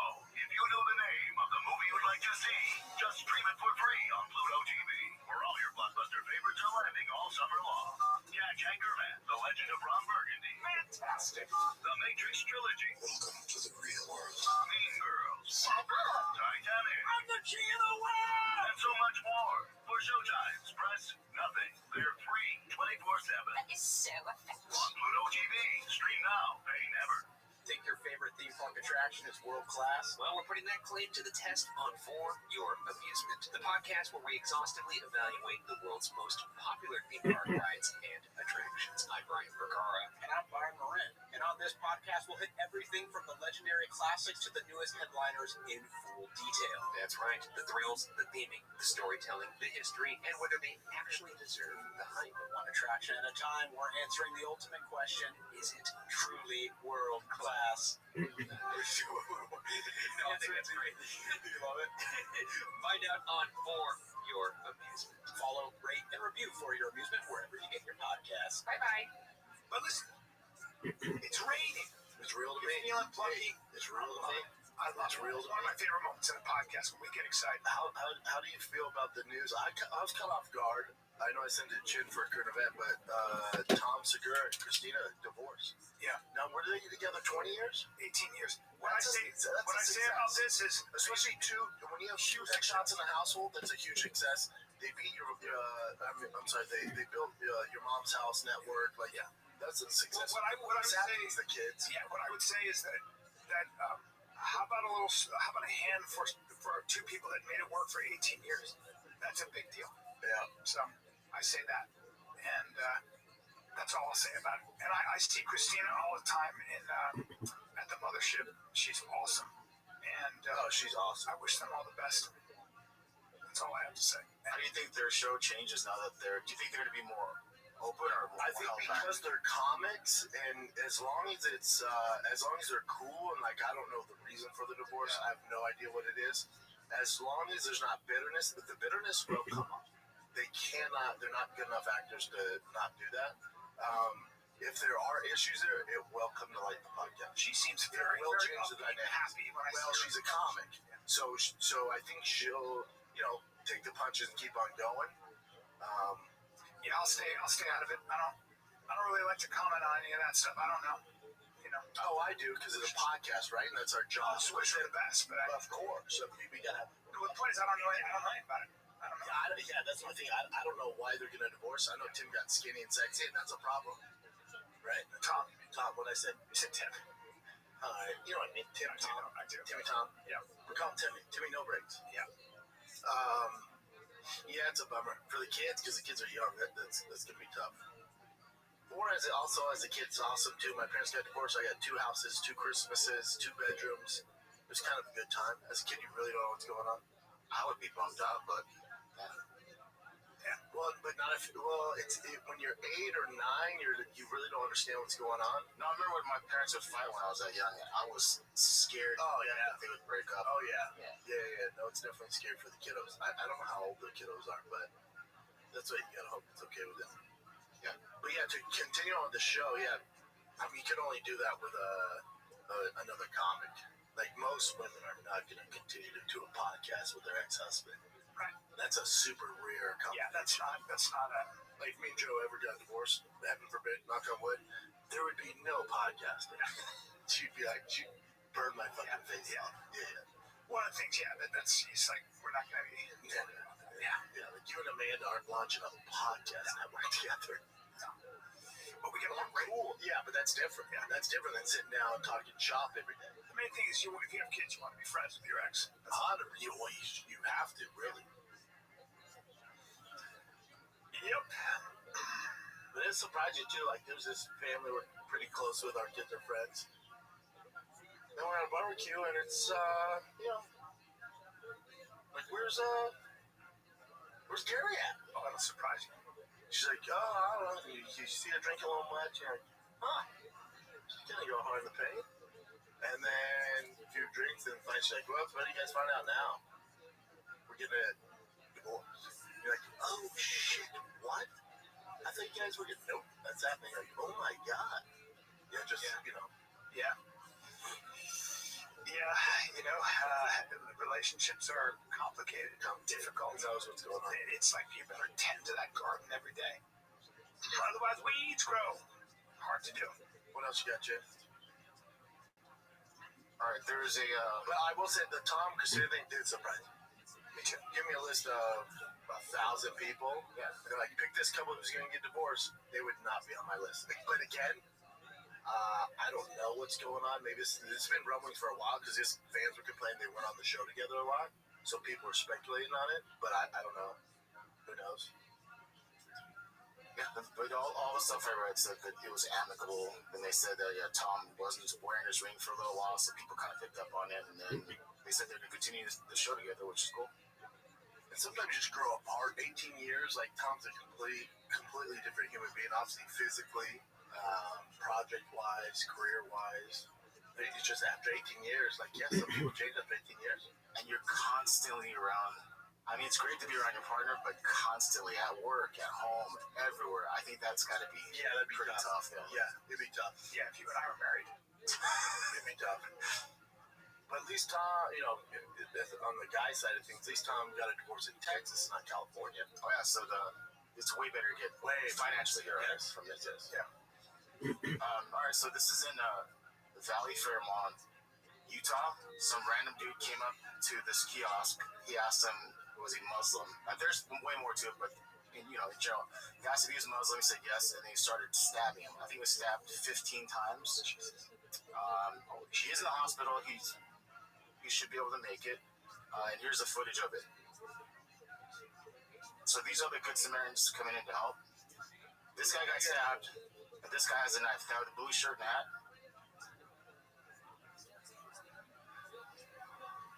And they're gonna do this in front of a pro image. I love pro image. And you just stab him because he's Muslim. Yep. And then this, boom. That's a Samoan. Yep. Tongue. That's a giant tongue. You're gonna have problems with this Samoan. And you also got an umpire from the company. Oh, he knocked him out. Yep. Yeah, good for him. Subdued him. Yeah, knock that Give motherfucker him a out. little lip service. Oh, his wife's filming. Yep. Whose wife? I think the guy that was Samoan's punching. wife is because when he knocked her out, she goes, "Oh my God, babe." Yeah. There you go. To just stab him because he's Muslim. Yeah. Yeah, that guy's at least my age. At least my age. Oh yeah, this is older. Like it was weird when you got an old man. Oh, he's 48. Police in West Go Valley back to that City. 48-year-old person. Police in West Valley City, Utah, say suspect 48. Wow. Peter Larson allegedly told investigators they targeted a kiosk employee because the victim was Muslim and intended to kill him. According to police, booking affidavit, the victim was working on a kiosk inside the mall. Occurred Monday, stabbed multiple times. Bystanders intervened. Investigators have said there's no indication the victim provoked the attack. Yep. Yeah, that guy's life's over. That guy's life. Let me see the guy again. These people look just old. He actually hit the wrong guy. He did hit the wrong guy. It's not good. Now, this poor man who got stabbed.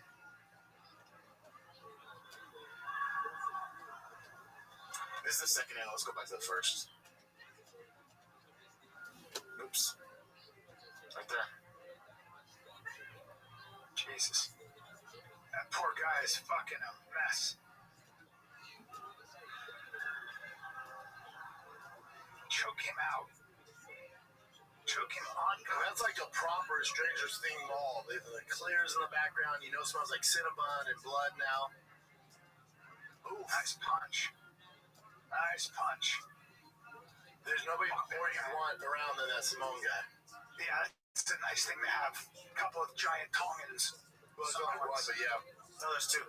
There's another big Samoan? With the one holding him and the one punching him. Oh, tight move. Bash fellas, big boys.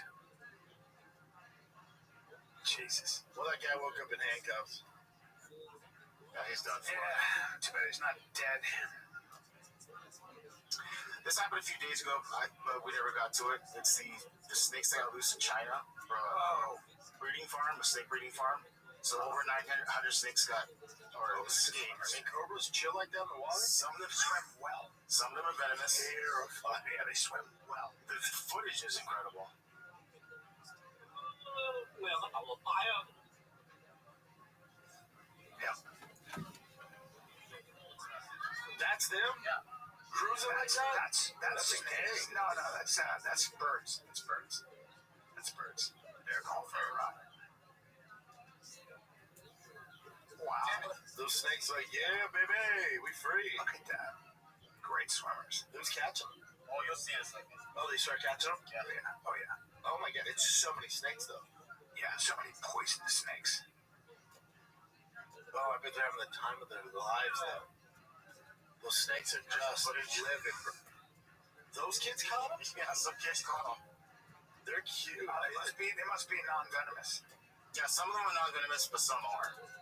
Obviously, the cobras are the ones that. These little kids. Oh my God. They're all grabbing snakes and playing with them. That is so great. That snake's like, what the hell? Yeah, the snake is like, I'm on a tree branch and it's moving. Look at that little one. Wow. Hold on. I wonder who caught the cobras there. This is right at a different location. They threw this out afterwards. Oh yeah, that may not be in Also, China. it looks like Yeah, it looks like That's a that. different place. She doesn't look Chinese. Come on, Jen.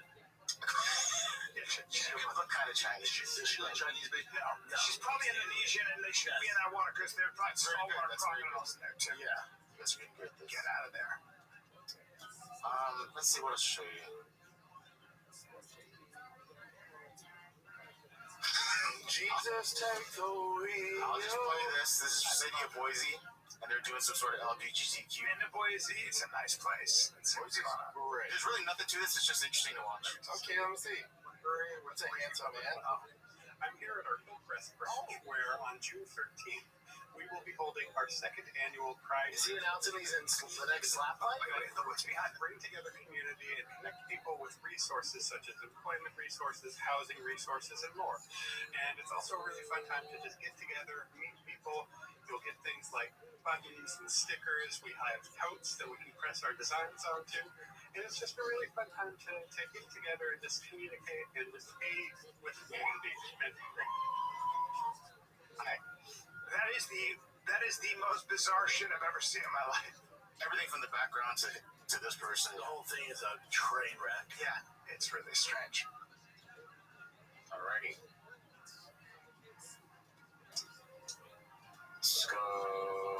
So this post by Connor was just odd, but then he is advertising his new he has an Mac Energy drink.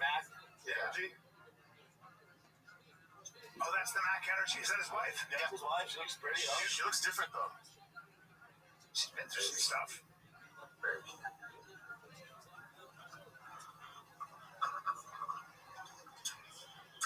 Delicious, isn't it? Isn't it?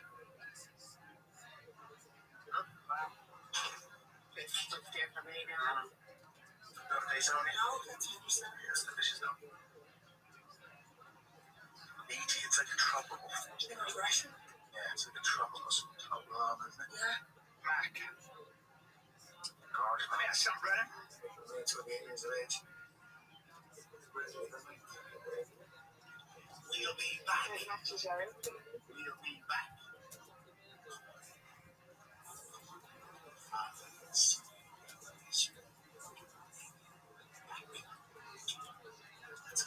Let's go. Yeah, I don't think God cares about his comeback. What was that? What was your question? The best for him. How does that sell? Now, I was just thinking the same thing. I don't know. I have no clue. I do not know. What is his marketability now? He's still a major draw. He's still the biggest face of the UFC. You know, so if Proton released a drink, or Sugar Sean, or Patty Pimlet, he outsells all of them. So I'm sure there's some sort of good compensation for him. And also, he didn't put any money up. No. Nothing. They're just using his name and likeness. The idea is to get it to a point where you can sell it. That's all they're doing. I think they kind of look cool, though, to be honest. That can is freaking cool. I'll give it that. Oh, yeah. I like it. I don't know. That's a good question. How's that sell? I don't know. I would assume it does pretty well. He's still a very colorful personality. He's still the biggest, right? Like my friend said that when Conor would fight, he was a bartender in New York.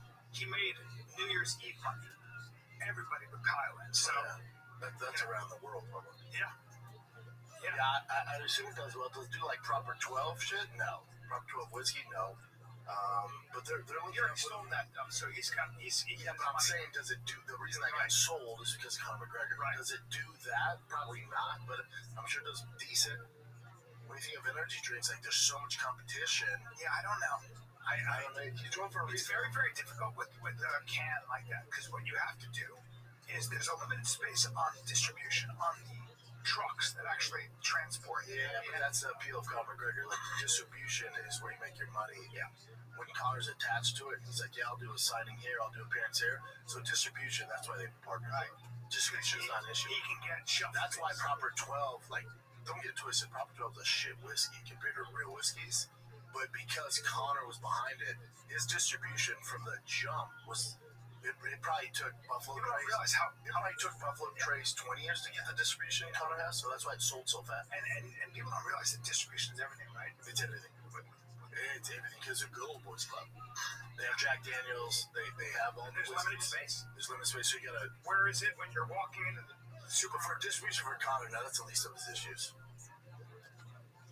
Go get distribution, especially in America. Yeah. Now Ireland, I don't know. Alrighty. So I saw this pop up today. Nikita Han, one of the alleged. Well, she got the civil suit, right? So. She wrote a book. It's coming out in September. And I thought the timing was just a little interesting. Nikita Han is telling her own words. Her memoir, Not the Perfect Victim, arrives at Dormitory 2nd through Hatchet Books Ireland, written with It goes to December 2018. I didn't know it was that far back.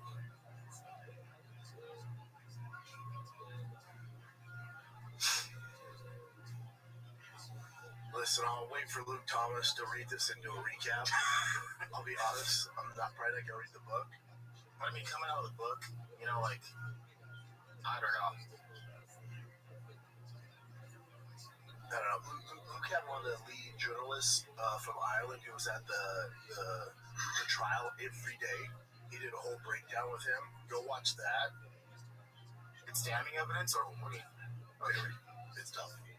I'm more intrigued now to see what's going on, because what I remember she was like, I don't know if I remember correctly or not, but she was like partying with that other dude afterwards, and I know. So that was just like, TV. I know. You and I ride on that, right? I don't know the details, so I know. Watch the Luke stuff. It's a tough pill. There are a lot of stories. I'm gonna watch it. Yeah. And these are stories. This is a lot of details. Yeah, it's tough. And when you get into a court of law, they go through every exhaustive detail. That case is still going on, matter of fact. Because two of the witnesses for Connor said they saw her doing something that would help Connor when they actually went to get their, accounts of the event. They actually the case has been it's being appealed.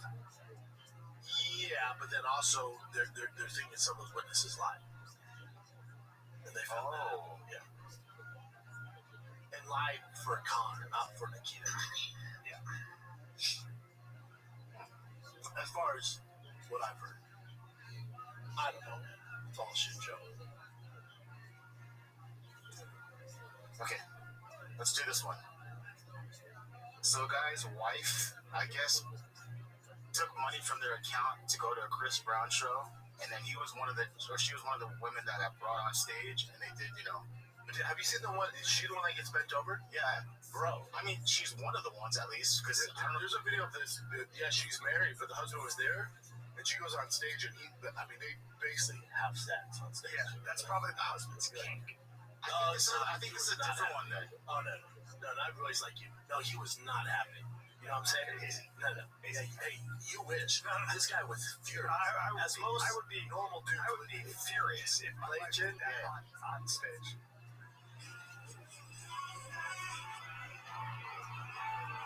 Think she can get on stage with Chris Brown? Yeah, take you down here. You think you can get on stage with Chris Brown? We'll come get your shit. Come get all your shit. Talking about take me down here. Take you down. I thought, how about now? He take you down. Think you can get on stage with Chris Brown? That's his wife. That's take you down, huh? I'll take you down. Okay, so I have made this point before, and I will make it again. Guys, this is the only acceptable reaction when this amount of disrespect comes from your lady. Of course. There's no recovery. Yeah, that's what it is. It's just If that's your thing, if you're a couple and you're swingers, but you do that on stage, if you do that in front of the world, the swinging thing, most people aren't, right? So a group of guys, there are people though that there are people that are into this stuff. Not the majority. You're talking that's a minority. But I'm saying, but they exist, and so they exist, but that's an exception. For most people at the Chris Brown concert are not swingers. You know what I'm saying? So when he brings these chicks on stage, there's a lot of dudes that are like, "What the fuck? Like, what are you doing?" Like my wife and the other moms there, they love Chris Brown. Yeah. I think he's playing in Dallas, something like that. And like, we're going, like, no, you're not. And my wife's like, hold on. We're going, but we're not sitting in the front. We're going for the music. Yeah. We would, if he even tried to get us on stage, we would never. Like, we'll keep that same energy. Keep that same energy. But for me, if your lady isn't ride or die in public for you, and she does that, you see it. Like, what are you talking about? Now, Chris Brown, I am sure, has plenty of married couples that are like, hey, there's definitely people out there like that, but obviously this is not one of those. No, the majority aren't going to be like, oh, it's all good, you know? No, the majority's not. That woman must have wanted to get a divorce. I mean, she said that nothing happened, but I mean, it was just entertainment. It's not that, did Chris Brown put his wiener in you? No. It's just the lack of respect for your husband, because you came home that night, right? So it's like, what you got you're gonna have kids in the future, maybe. Like, what are you talking about? And he's got you on a couch, dry humping you, and you're making out with him with an open mouth. And just Google Chris Brown concert. He's literally hitting this girl from the back. woman, and the husband's like, you can tell he's fucking fuming. I'd be like, get the fuck out of here. I'd probably do it on Instagram. Dude, I was on a date with a girl. Instagram? Yeah. I was on a date with a girl. I liked her. I remember we were playing pool, and there was this fucking handsome as shit, 6'5" man who was jacked out of his mind. She started talking to him. It was so obvious. Jingo, that top Listen, she was so obvious that she dug him. And you know what I did? So I left. I didn't even say bye. I said, I got it. Yeah, I understand. But he's See ya. because they're married. I believe. You know what I'm saying? Yeah. Oh my God. No, that's the dude who threw all his shit out. What?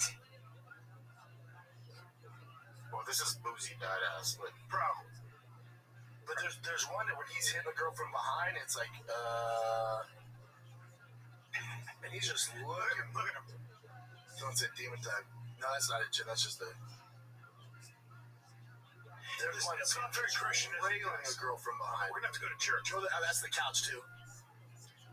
That's the couch. Well, it's a thing, right? So girls want to all be part of this thing. But if you're married, how about don't do that? You would hope not. Yeah, but you know what? Or what? Everybody wants to be famous, even if it means being a public porn star. Is that the girl? But I assume that's not the same girl whose husband kicked her out. Now, I'm pretty sure he gets behind her, starts just railing her from behind. There's one of them where he does that. But why do we see so bad? We know he does this stuff. A celebrity on that level. But my thing is, these girls, they get caught up in the moment, and then they forget that, see, I can't have that. Oh, you can't? You mean, we can't. You mean I'm the mother of your children? So would that be a problem? I mean, what the fuck are we doing? I mean, first of all, the guy can fuck. Yeah. You know, Chris Brown's, the camera works up, so. There's a whole thing going on there. Now, I assume they're probably having some drinks, they're feeling themselves, and then Chris Brown got ecstasy, buddy. Oh, yeah. But you know what? Again, the world's watching. How about we don't do this when the world is watching? I'm just trying to. Yeah, it's bad, man. I have a heart on right now, but the point is this.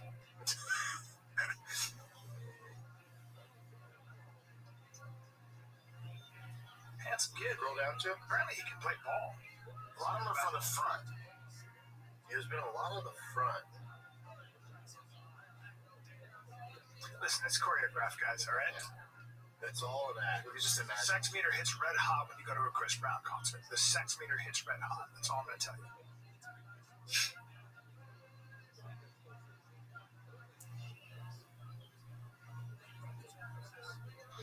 Guy tells Chris Brown his fiance is off limits at the concert. Yeah. No, but keep going. She ain't gonna do it. Keep going. That's the appropriate reaction. No way. Hey, big fan. This ain't the one. I'll kill you. All right, have a good day. You'd be like, hey, look at these. Look at my ears. I'll beat up everybody on the stage. Literally anybody else, I'll kill you. Go somewhere else. You're not fucking my girl from behind. No, I didn't make money. I'll twist your head off. I'll twist your head off. Like, yeah. Anyway, we got it. I don't even see him doing doggy style. But actually, him looking her in the eye might be worse than making out. That's actually worse. Kissing's the worst. Yeah, you can't kiss. What the fuck? Yeah. Super intimate.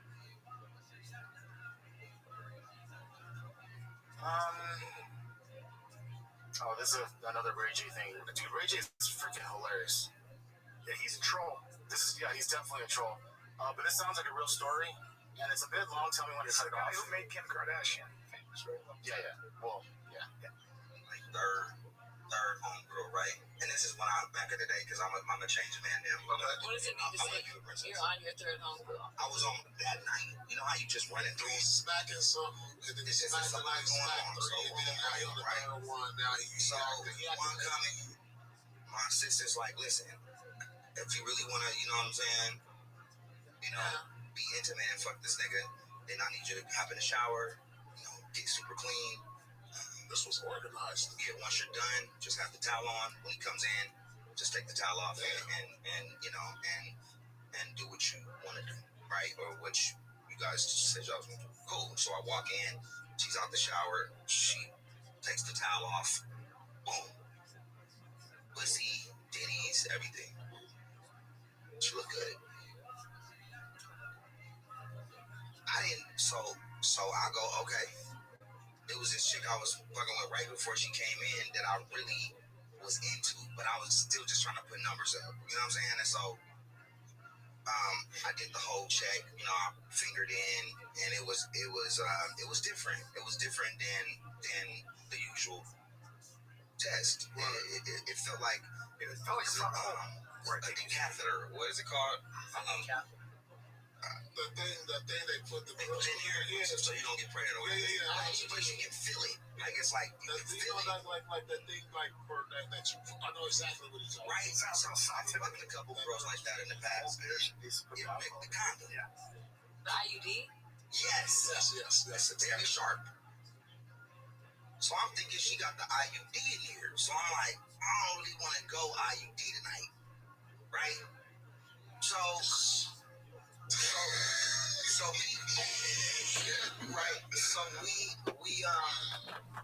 we kept talking.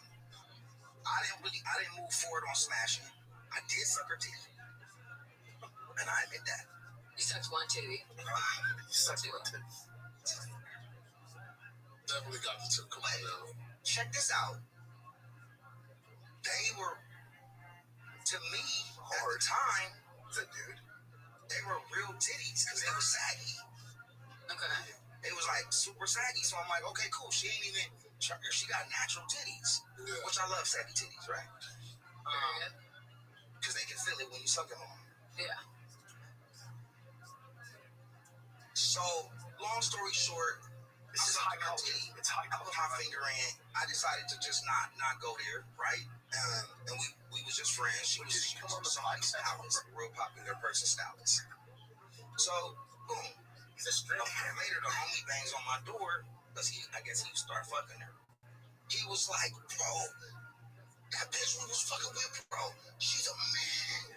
She's a man. He was going crazy. I'm like, calm down, because my heart had dropped. Because I'm like, which one? You know which one. He told me which one. I'm like, oh, okay. No, you do. Now, I wasn't in the same position he was in. Yes, you were. You know, so to speak. Yeah, you were. Because I didn't go all the way. Yeah, you did. But I told him, listen, you're not alone, bro. He was tripping. I said, you're not alone, bro. I definitely sucked on her titty. And I put my finger in her, right? So, in him, just to ease his mind, because she was tripping. But they're best friends now. The girl. He's hilarious. Yeah, he's hilarious. Cool. And then I got to know her, and she started showing me pictures of all the niggas in the industry she fucking. That's crazy. Because they probably didn't know. Hey, can you stop this for a second? I've heard enough. Isn't he the one who said he was bleeding from his eyes and he had 6 months to live? It has to all. This guy's great. This guy is just great. I'm dying. I almost fucked the tranny. Did I? I might be gay. Yeah. He does all this shit. It's great. You never know. He just hangs just out of reach. And on this podcast, again, they confront him about being gay. Yeah. Can you actually, because he always kind of finds a way to divert it and never says it. He's got a great sense of humor, and he doesn't give a shit. And he's probably smart with his words about manipulating. He's way smart. Yeah. He's smart like crazy like a fox. Yeah. He's really good with it. Yeah. Probably, by the way, correct me if I'm wrong, hanging out with him socially, he's probably great. All the shit goes away. Yeah. Most people I know that know say he's awesome. Yeah. All character. Oh, this is hilarious. Bram Moreno goes, man, I'm never bringing my girlfriend to a fight ever again. Look at this. Look, bro, no one looking at Bram Moreno. Took me a while to find him, to be honest, because this girl's all hot. Oh, that's his girl. It's hilarious. Well, I looked more into it. Apparently, she's a porn star, and I think he's dating someone else. I don't know how they were sitting together. I wonder how they were. Interesting. I'm sure it was a coincidence. She's a porn star? Yeah, Violet Myers. Wow. We'll bring her up for a second. Let me make sure. Because she's gorgeous. Let's go over here. So he's just joking, saying I'm never bringing my girl to a fight again? I think. I don't know enough about this, but this is Violet Myers. I'm familiar with her. Are you? Yeah. She looks tiny here, but like big, thick. Yeah. actually is different. Is that? I don't know if that's her, but I think it's her. She just got a nose job. oh, Yeah. all right. Really? I can't. She just looks a little different, but here her nose looks more narrow. I don't know what's going on here. It's hilarious though, because Brandon was saying, "I'd never bring my girl on again." Goddamn fight. See, because nobody looked at him. No, no one even paid attention to her. That's really funny. What else you got, Jen? Yeah, it's hilarious. Okay, so I don't know what happened to this guy, but I saw this video and I was infuriated. But go ahead and you guys give your take. And this is at Jersey Mike's, I believe. Look at his face. Yeah. So okay, this girl comes in and it's her birthday.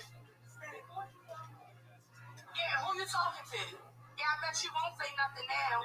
David. Yeah, what you say? Get the fuck out, right? Yeah, that's what you say, right? No, and don't try to be nice. You say get the fuck out, right? You say get the fuck out, right? Say it now. Say get the fuck out. Okay, yeah, okay. Jersey Mike. Yeah. Cause it's my birthday and I asked for a birthday gift. Okay. Yeah, okay. Why don't you lose your job? Your man standing at the door. Right, not saying anything to you. Now why should you lose your job, David? Broke your ass just on my birthday. This time I get treated on my birthday at Jersey Mike. Your birthday. Okay, thank you. Thank you. Keep going. And you're gonna have a whole lot of you. You got the right one to play with. You don't need nobody, yeah. If you work at any McDonald's, any Jersey Mike's, you deal with that at least once a day. Actually, if you only deal with it once a day, it's a good day. I would freaking get out. I'd be like, just get out. She's asking I for work free at McDonald's and I would deal with that shit. Like the weirdest stuff. Oh, how long I gotta wait for my fries? People freaking out. She wants a free sandwich because it's her birthday. Respond with "fuck your birthday." Oh, people love that one too. They want to make shirts out of it now. Free sandwich. Okay. I'm like, wait, so ladies, just so you understand, millions of people have birthdays every day. You think we're giving out just food nonstop if they all come in here? And being mad about it. Yeah, it's really bad. But his face is hilarious. Yeah, he's done. Done. Okie dokie. All right, buddy. Oh, want to see this one real quick? Let's just do one more. Yeah. This is Shakur 5 days old. Yeah, Shakur and Shannon Sharp go at it. So really? Shakur tells him he doesn't know boxing. So basically, Shannon Sharp was saying that he's Shakur's an elite fighter, but as far as entertainment, he graded enough. And then this is what happens afterwards. Again, if you know Shannon, I grew up a Denver Broncos fan. Shannon's a legend. He can do no wrong. But like Bert Kreischer's been on Shannon's show. A bunch of guys have. His team's not Shannon. His team has questions to make sure it goes viral and it's controversial. So they know if I bring in this guest, Shannon's just going to ask the questions so they can clip it so it goes viral. Right. So Shannon going, you're elite, but you're not entertaining. And like, can you imagine? Shakur Stevenson here. Can you imagine saying that to him? You're elite, but you're not very entertaining. We lead never.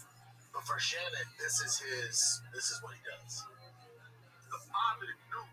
And so if somebody say something that you don't want to hear, you assume, well, I don't value your opinion because you're not a boxing opinion. I assume that you don't know shit about boxing. That's all I'm trying to You don't know shit about basketball, but you got an opinion. I ain't trying to debate. If I'm sitting here with Kawhi Leonard, I wasn't trying to debate with Kawhi Leonard about basketball. Because I'm not that ignorant. I can't have an opinion. What I'm trying to tell you is you're being ignorant. That's it. I get all that. That's fine. That's fine. You're being ignorant. Shakur, look, ignorant is something that should never come out of your mouth because you don't have a degree. Okay. I run circles around you in the class. I know boxing, bro. Talk about a class. There is a million people on the planet Shakur saying he's ignorant in boxing. high school or finish school. They had started in the book so hard to motherfucker. They didn't call me I'm saying ignorant. you're You did. Be You're respectful. being ignorant when it comes to the sport of boxing. That's fair. That's what you're being ignorant. I'm probably ignorant. I'm on Shakur's side on this one too. in boxing. But again, Shannon doesn't believe it. Shannon would never talk about it. Yeah. Shannon's doing this because the producer That bums me out. created a list of I don't like that shit. questions in order to go viral. Yeah. So you can bring Shakur Stevenson on and be like, you're good boxer, but you're not very entertaining. That's not Shannon. He's not a bad guy. Right. It's also, I think Shannon would know how hard it is to beat Shakur Stevens to get to that level in boxing. Boxing's But to Shannon's point, like he signed a major deal, like, and this is why. Like his producers and them are make sure you ask this question. I bet Shannon's like, now eventually he made a deal with the devil. He's like, yeah, no problem. But I would imagine at the start, Shannon's like, what? Yeah, I'm not bringing Tom Brady on telling me he's slow or non-athletic. Yeah, like that's crazy. Like, well, you want to get that $50 million contract with Spotify or whoever the fuck is on you? So that you make a deal with the devil. Yep. I love Shannon though. Everyone's sex tape came out. It was hilarious. Yeah. One of the greats. Oh, yeah. Did he never come back to ESPN after that? But he didn't need to. He makes more money podcast. That's right. Yep. Did you see Bud Light dropped Does It For You? Officially? They removed it from all the commercials. That's so fucked up. Yeah, it's fucked up, but on my super chat, this Black Ross, he's a black dude. I go, man, if you're Bud Light, wouldn't you want to like rally around Dustin right now and support him and go so much further? And he made a good point. Black Ross goes, you're missing the point. They didn't drop him because he's having an alcohol issue, got drunk. They dropped him because he said the N-word. Yeah, that's right. I'm like, I'm not even thinking about that. That's right. Dustin went to high school and went at all black high school. Yeah. But that doesn't mean you get a free pass. Yeah. That's what it is. There'll be a little timeout. Yeah, he'll be all right. Yeah, a little timeout for a little bit. He'll be fine. All right. Is that it? Yeah, that's it. You're going to be at Magoobies. That's Magoobies, baby. Baltimore. You got to stay in that one area of Baltimore now, right? It's the wire outside that. It's the wire. Well, yeah. Lutherville, Maryland is actually the outskirts, so it'll be fine. We're good. Oh, you're not in, you're not the old Magoobies. Right. It's San Antonio, Texas, LOL Comedy Club. They haven't been there in a while. Can't wait. We got COVID there. That's right. July 24, 25, 26, we got COVID. That's exactly what we caught it. But it'll be a COVID-free zone. We're going to have some fun. We walked through a COVID cloud. Packed house, high-fiving. We're the first ones to get it. Yeah. In comedy. Yeah. You know, that reminds me because Joey Gibbs went bad on us when we got COVID, but he's moving to Austin. Joey is? Yep. No kidding. Yep, he's down to Kill on the Pond. That's great. Yep. Love him. I think so. Is he moving? But like, he's getting a house here, but just gonna come back and forth. Yeah, I guess because family, but he's getting a house here. All right, kids, I gotta pee. All right, kids, that's it. Just to find our kid. We're out.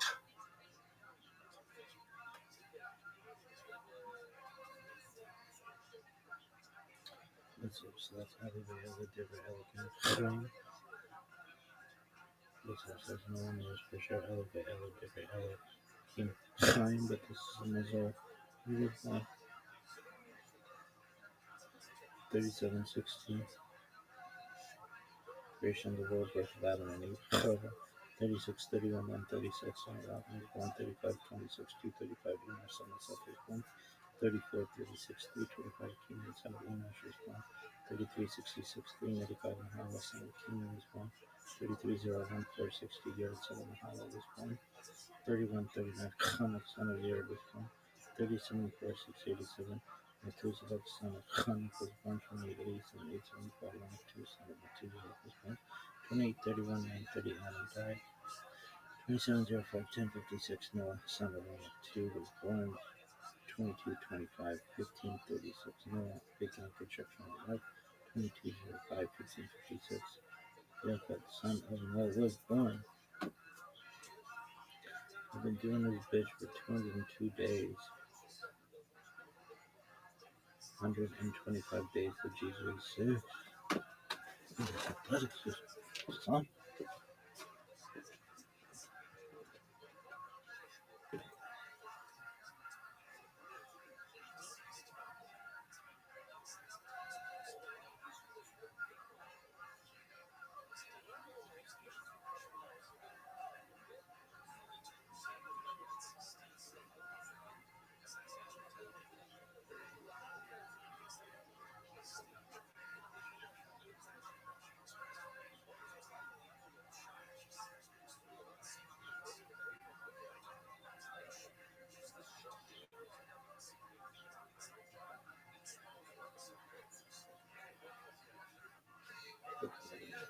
Okay.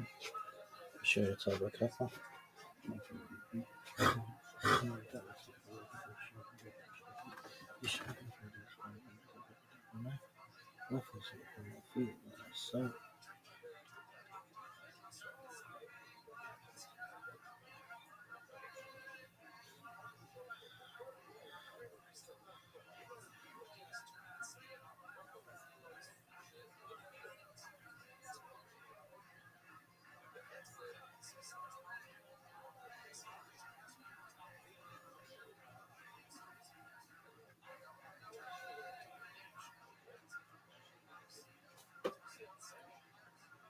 I get asked about those about the Sitra Achra, or the other side, in the Klipot, or the demonic husks left over in the process of creation, are absolutely among the most common for whatever reason. I suppose it's the same reason that people gawk at car crashes or watch scary movies. People just like edgy, dark stuff for whatever reason. Despite this interest in the Sitra Achra and the Klipot, the availability of reliable information on these topics from traditional sources in the Kabbalah is conspicuously absent in both the non-traditional literature and online more generally. Of course, there are lots of books out there produced mostly in the more edgy regions of the occult that purport to teach us about the Klipot and the Sitra Achra. Though, to be honest, having looked through a few of these, it's as if some of these authors have virtually no background knowledge of the text actually foundational to the Kabbalah, especially the Zohar. Of course, people are welcome to make up whatever they like. Even the traditional stuff was made up in the 13th century, but I'd like to fill in a bit of that gap about the Sitra Achra and the Klipot by focusing on the origins of these concepts in the early Kabbalah, especially in the oldest stratum of those texts in the Sefer HaZohar, or the Book of Radiance, from the 13th century. What we'll find is an incredibly complicated, though not terribly systematic account of the origin, agenda, and the ultimate purpose of evil that breaks radically with virtually all other accounts of the problem of evil in the Abrahamic faiths. In this moderated, dualistic account, evil has its own origins in the realm of the divine. It plays a decisive role in the process of redemption before finally being obliterated at the end of days with the coming of the Messiah. It is from this realm that it strikes. We'll learn about the modes by which it is to be appeased, with its origins and destiny bound up in the metaphysical dynamism mirrored by the divine Sefirot. Let's turn to the Book of Radiance, the Sefer Zohar, and explore the world of the Sitra Achra, or the other side, populated with the shells or husks, the Klipot, whose role it may turn out may be to protect the divine as much as to resist it. If you're interested in magic, hermetic philosophy, alchemy, Kabbalah, or the history of the occult, make sure to subscribe and check out my other content on topics in esotericism, including curated playlists. Also, if you want to support my work of providing accessible, scholarly, and free content on topics in esotericism here on YouTube for free, I hope you consider supporting me on my Patreon with a one-time donation, or you could just use the super thanks option that you can find below the video. But now, let's turn to the other side, to the dross of gold, the lees of reality itself, the Sitra Achra and the world of the Klipot. I'm Dr. Justin Sledge, and welcome to Esoterica, where we explore the arcane in history, philosophy, and religion.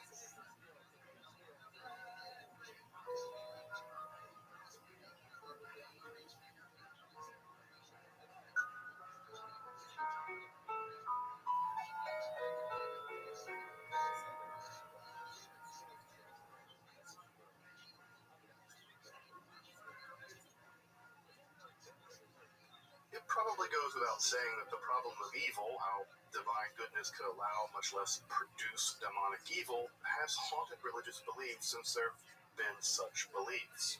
And, of course, the answers to this question over the millennia are staggering in their variety, from assuming radical dualism to just rejecting the concept of God in toto. Generally speaking, Western philosophy and religion living in the philosophical shadow cast by Plato has generated two principal solutions to this problem.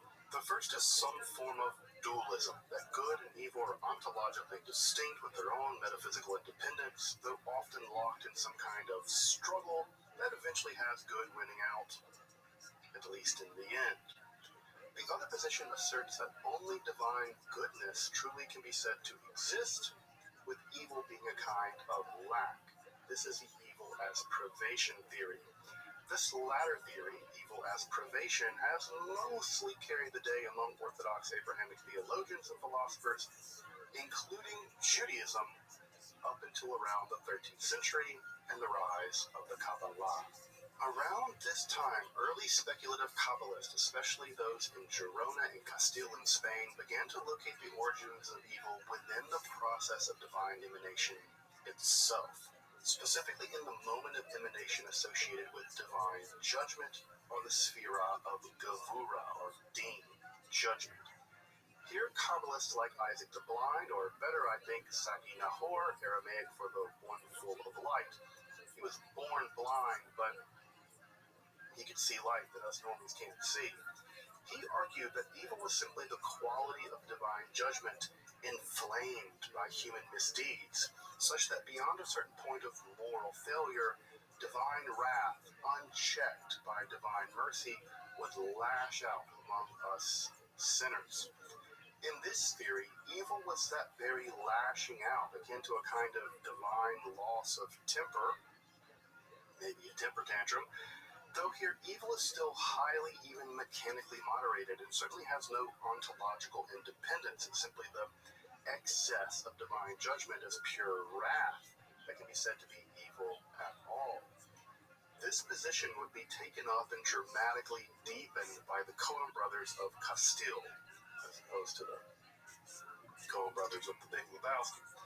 In their treatise on the emanations of the left-hand side, or the Mahabharat Hasmalit, they would posit that the production of evil as an ontologically distinct and quasi-independent reality arose in the process of creation itself. Here, the very process of creation generates an entire demonic realm, some of which are even aborted during the process of emanation, while others seem to endlessly multiply, filling out the universe with evil upon evil, even reaching up to and threatening the throne of heaven itself. Ultimately, our universe becomes a kind of battleground between the divinely good emanations and the divinely demonic emanations.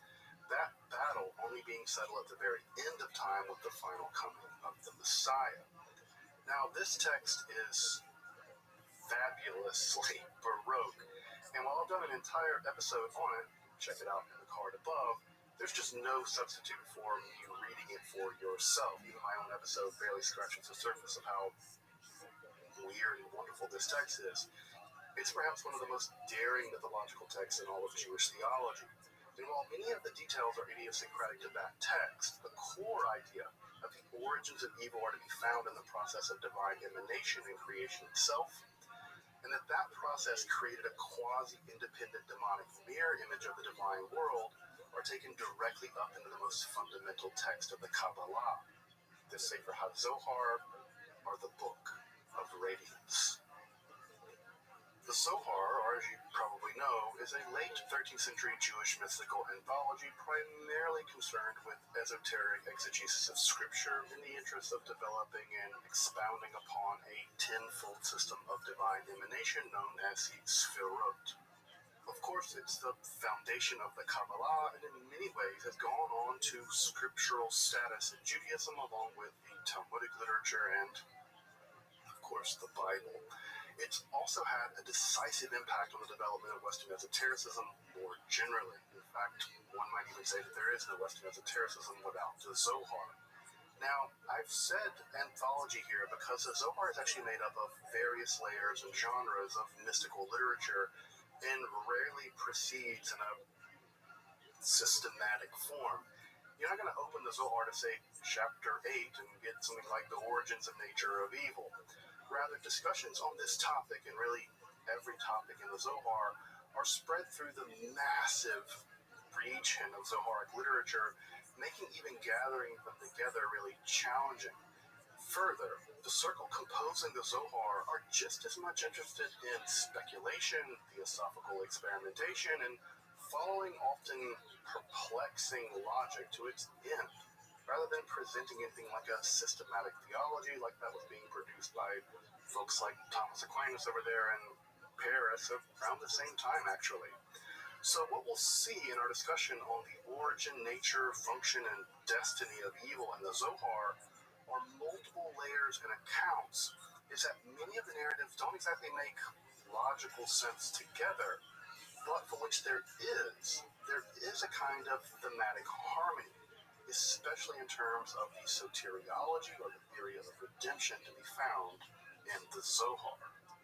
This general lack of a systematic theory of evil, or actually just a general disinterest in systematic theology, philosophy, and theosophy in the Zohar, to be honest, is part of what makes the text so challenging and alluring to study, aside from the bizarre Aramaic that it's composed in, and a deeply laconic style that it develops. But, aside from all those difficulties, let's dive in. The core idea the Zohar develops is that divinity and creation are a process of emanations, of which 10 moments in that process are metaphysically distinct. Those are the 10 sefirot. The Zohar is also keenly interested in the origins, nature, activity, and the final destiny of evil, perhaps more so than any other such mystical text that at least I know of. But if all of reality is just the process of divine unfolding, how does evil come into existence and persist at all? The Zohar provides several non-commiserate, remember we're not dealing with systematic theology here, several non-commiserate answers, of which one would become basically canon. In one narrative, the existence of evil was always bound up eternally within the divine Godhead itself, in the primal sphera of Keter, or crown, and in order to emanate reality itself, these forces of evil had to be expurgated from the divine. Thus, pre-Sephirotic realities actually came into existence only to be destroyed in the process of this pre-creative divine purification. The Zohar argues, much as it argues, that this process was hinted at in what is otherwise a kind of throwaway list of 10 kings of Edom that died in Genesis 36. But once purged of this primeval evil, this process of emanation could begin, and the shards of evil left behind, and in that primal self-purification, become the foundations for the dimension of evil, the other side, or the Sitra Achra. In another account, evil emerges at the opposite end of the Sephirotic system, where the red of Gevurah, or divine judgment, is poured like magma into the purple of Malchut. This flow ruptures Malchut and outpours a stream of filthy mud associated with the primordial, unformed matter called Tohu in the Genesis creation stories. According to this passage, this primordial Tohu, or unformed primeval mud, is the origin of evil in the cosmos. Interestingly, this is the only passage that I know of in the mass of Zohar literature where evil and matter are linked, an otherwise pretty common trope in some Platonic and Gnostic theories of evil. In yet another, more mythological account, the creation of the luminaries, the Me'orot, the sun and the moon, are linked to the origins of evil. In this account, the light from the luminaries, or Me'orot in Hebrew, is diminished, especially the light of the moon, for various reasons, including one in which the moon complains about being little. With this diminishing of its divine light, one notices the word for luminaries is defectively spelled in Hebrew. It's missing a vav there, such that rather than reading Me'orot, or luminaries, one should read Me'erat, or curse. With this divine light diminished, this allows the world of evil to come into being, or at least it allows it to be unleashed, causing all manner of mayhem, seduces Adam and Eve, and all kinds of stuff.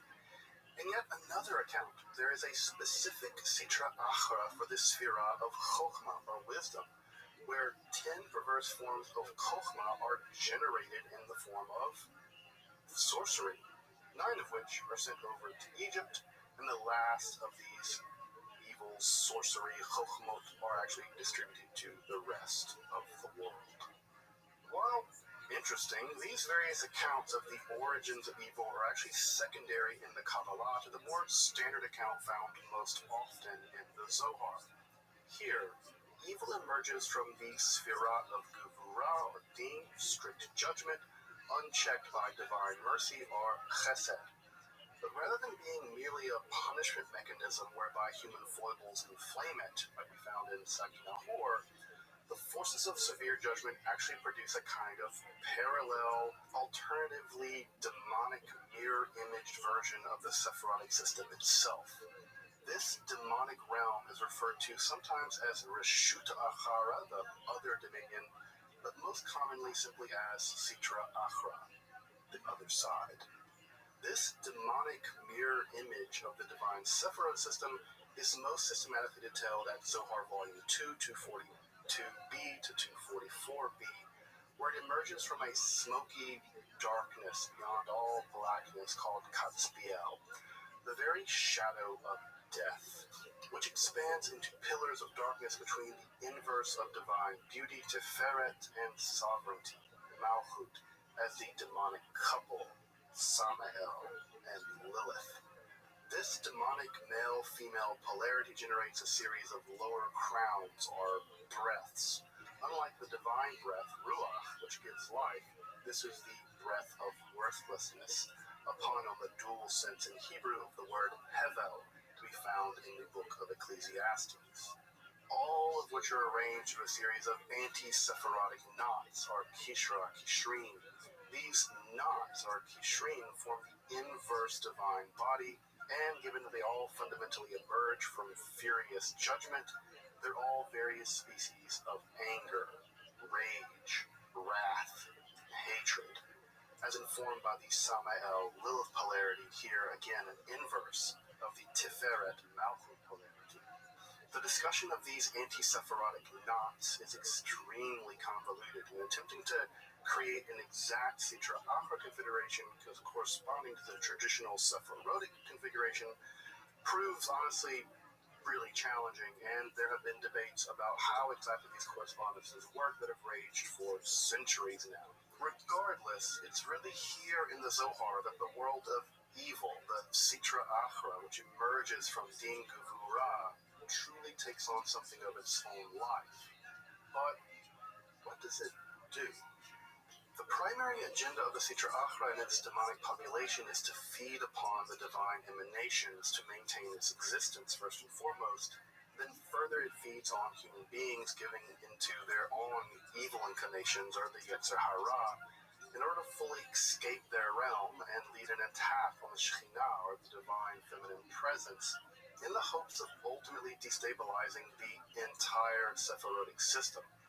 Sitra Achra is fundamentally sterile and seeks to cure its inherent worthlessness by compromising the divine realm. In fact, the Zohar describes the powers of Sitra Achra locked in a struggle with the divine Shekhinah, such that the balance of human sin can even temporarily prevent Shekhinah from protecting the righteous from the powers of the other side. Unlike a rebellious, satanic figure, the Sitra Achra is actually sustained with a small amount of the divine flow. After all, it fuels divine punishment and is a necessary part of the Sephirotic system. Further, according to the Zohar, the forces of Sitra Achra aren't to be totally resisted, even by human beings.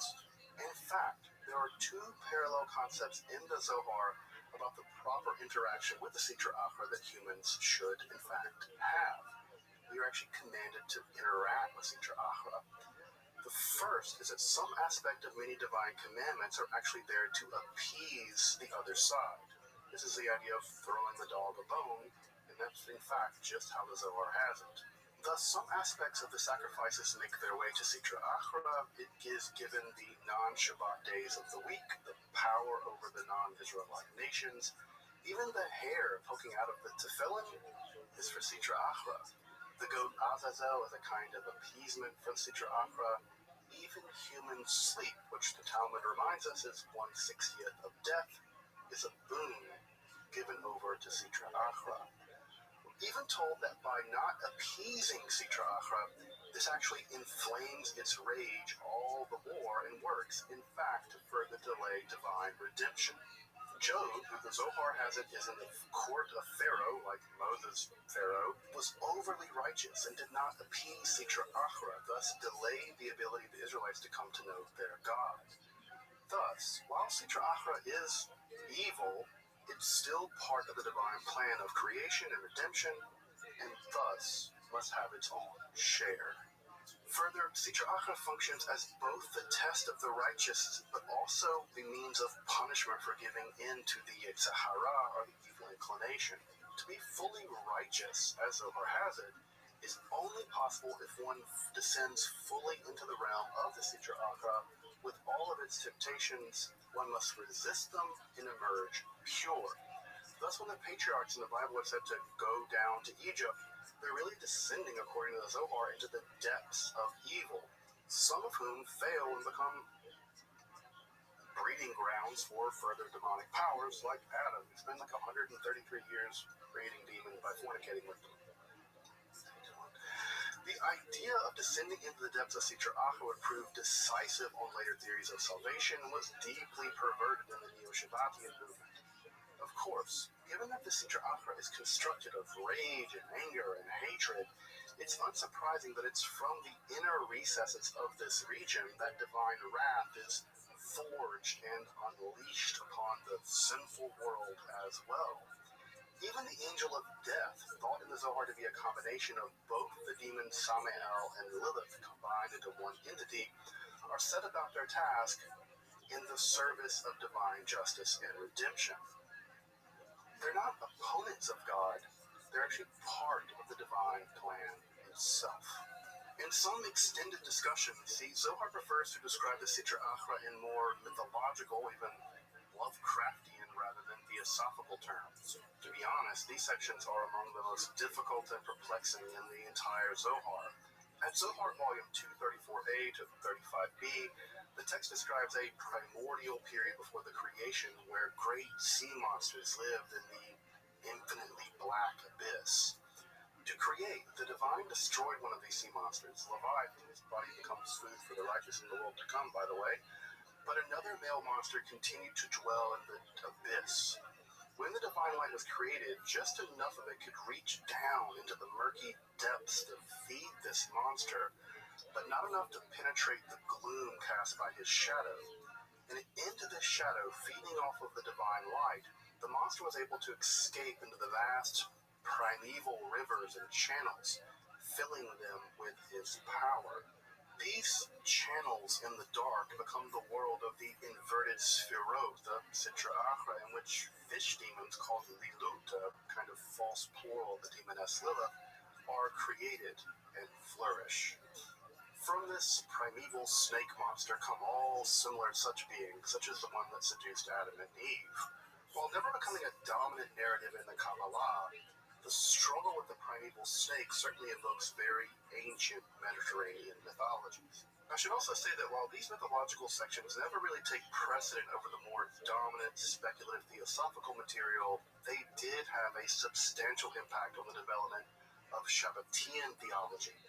In fact, Nathan of Gaza's Derush HaTamim, or the Treatise on the Dragons, is perhaps the most important text in Shabbatian theology and Messianism, and is directly based on these sections. They're really a commentary in some ways of these sections on the Zohar.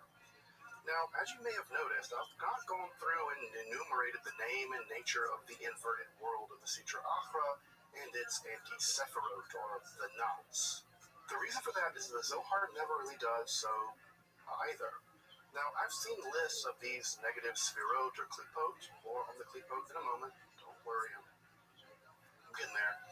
But the truth of the matter is that the Zohar never really gives a systematic account of them. At Zohar 2:242, we do get a pretty detailed list of the various forms of anger, wrath, hatred that kind of seem to track to the Sphirot, but it's hard to do a one-to-one match, as I mentioned earlier. Further, even the number of the knots in the Sitra Achra isn't fixed. Sometimes it's 10, like the Sphirot, but just as often it's just 7.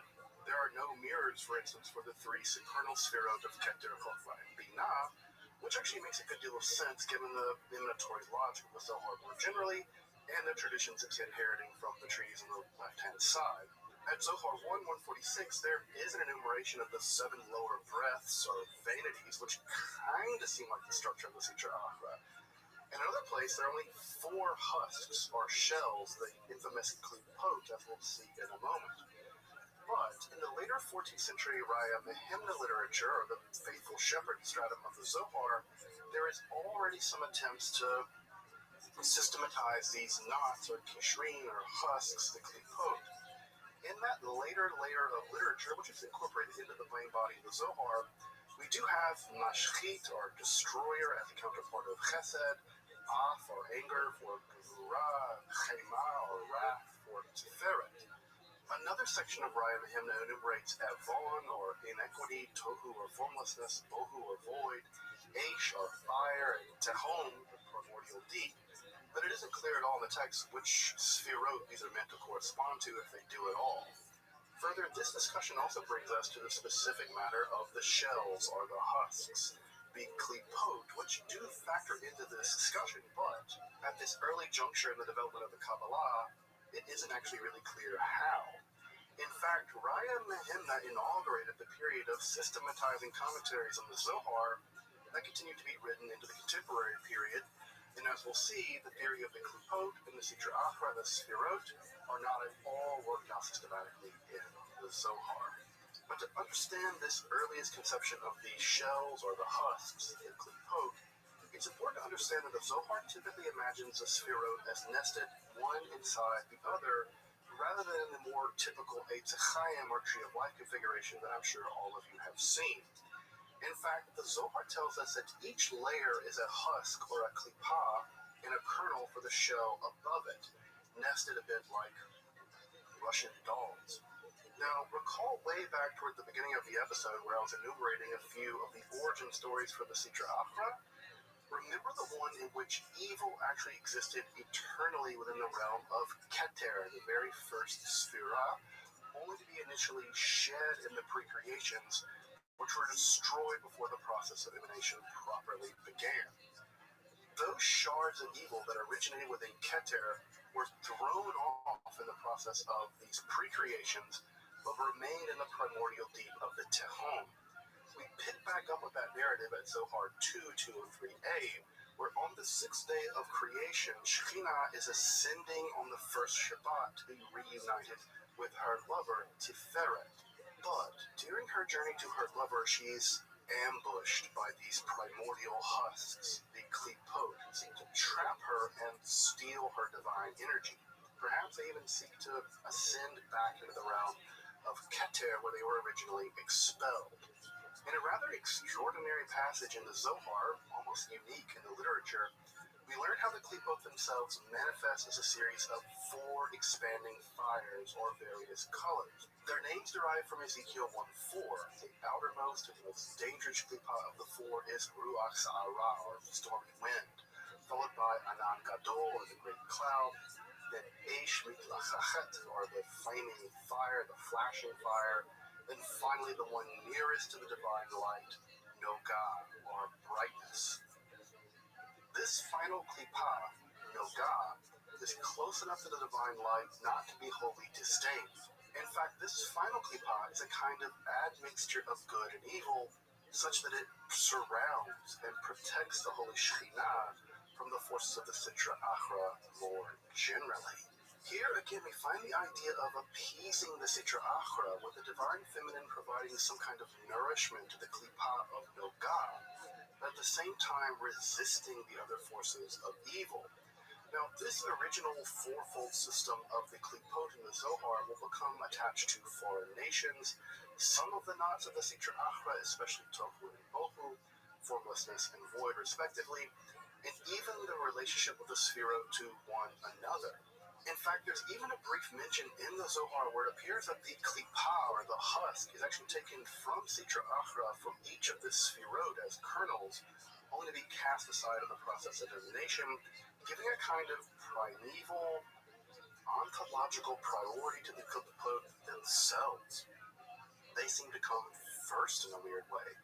It's worth it noting again that the fourfold system of the Klipot developed in the Zohar are very different in structure and purpose for the 10 or 7 knots of the inverted world of the Sitra Achra, though they will be largely assimilated into that configuration in later Kabbalistic speculation, especially those of Isaac Luria and his disciple. Though this fourfold system never totally goes away either, speculation on the Klipot would reach fantastic heights, depths, I suppose, in the later Lurianic and Shabbatian systems, and would have its greatest systematic treatment in the Sefer Karnaim, or the Book of Horns, but is also extensively treated in the Tanya, the definitive text of Kabbalah in many ways for the Chabad tradition. As I mentioned early on, the Zohar does not present us with a systematic theory of evil, either in the origins, nature, activity, or final destiny of the Sitra Achra or the Klipot. But certain themes do seem to predominate and reoccur with enough internal consistency to see why certain ideas endured into the Kabbalah directly, and others had to be integrated and systematized with a lot less precision. This is a bit more like a John Coltrane jazz variation on the theme of Sitra Achra, rather than a Thomistic examination of the nature of evil in some philosophical sense. To be sure, however, the conception of evil found in the Sefer Zohar is truly daring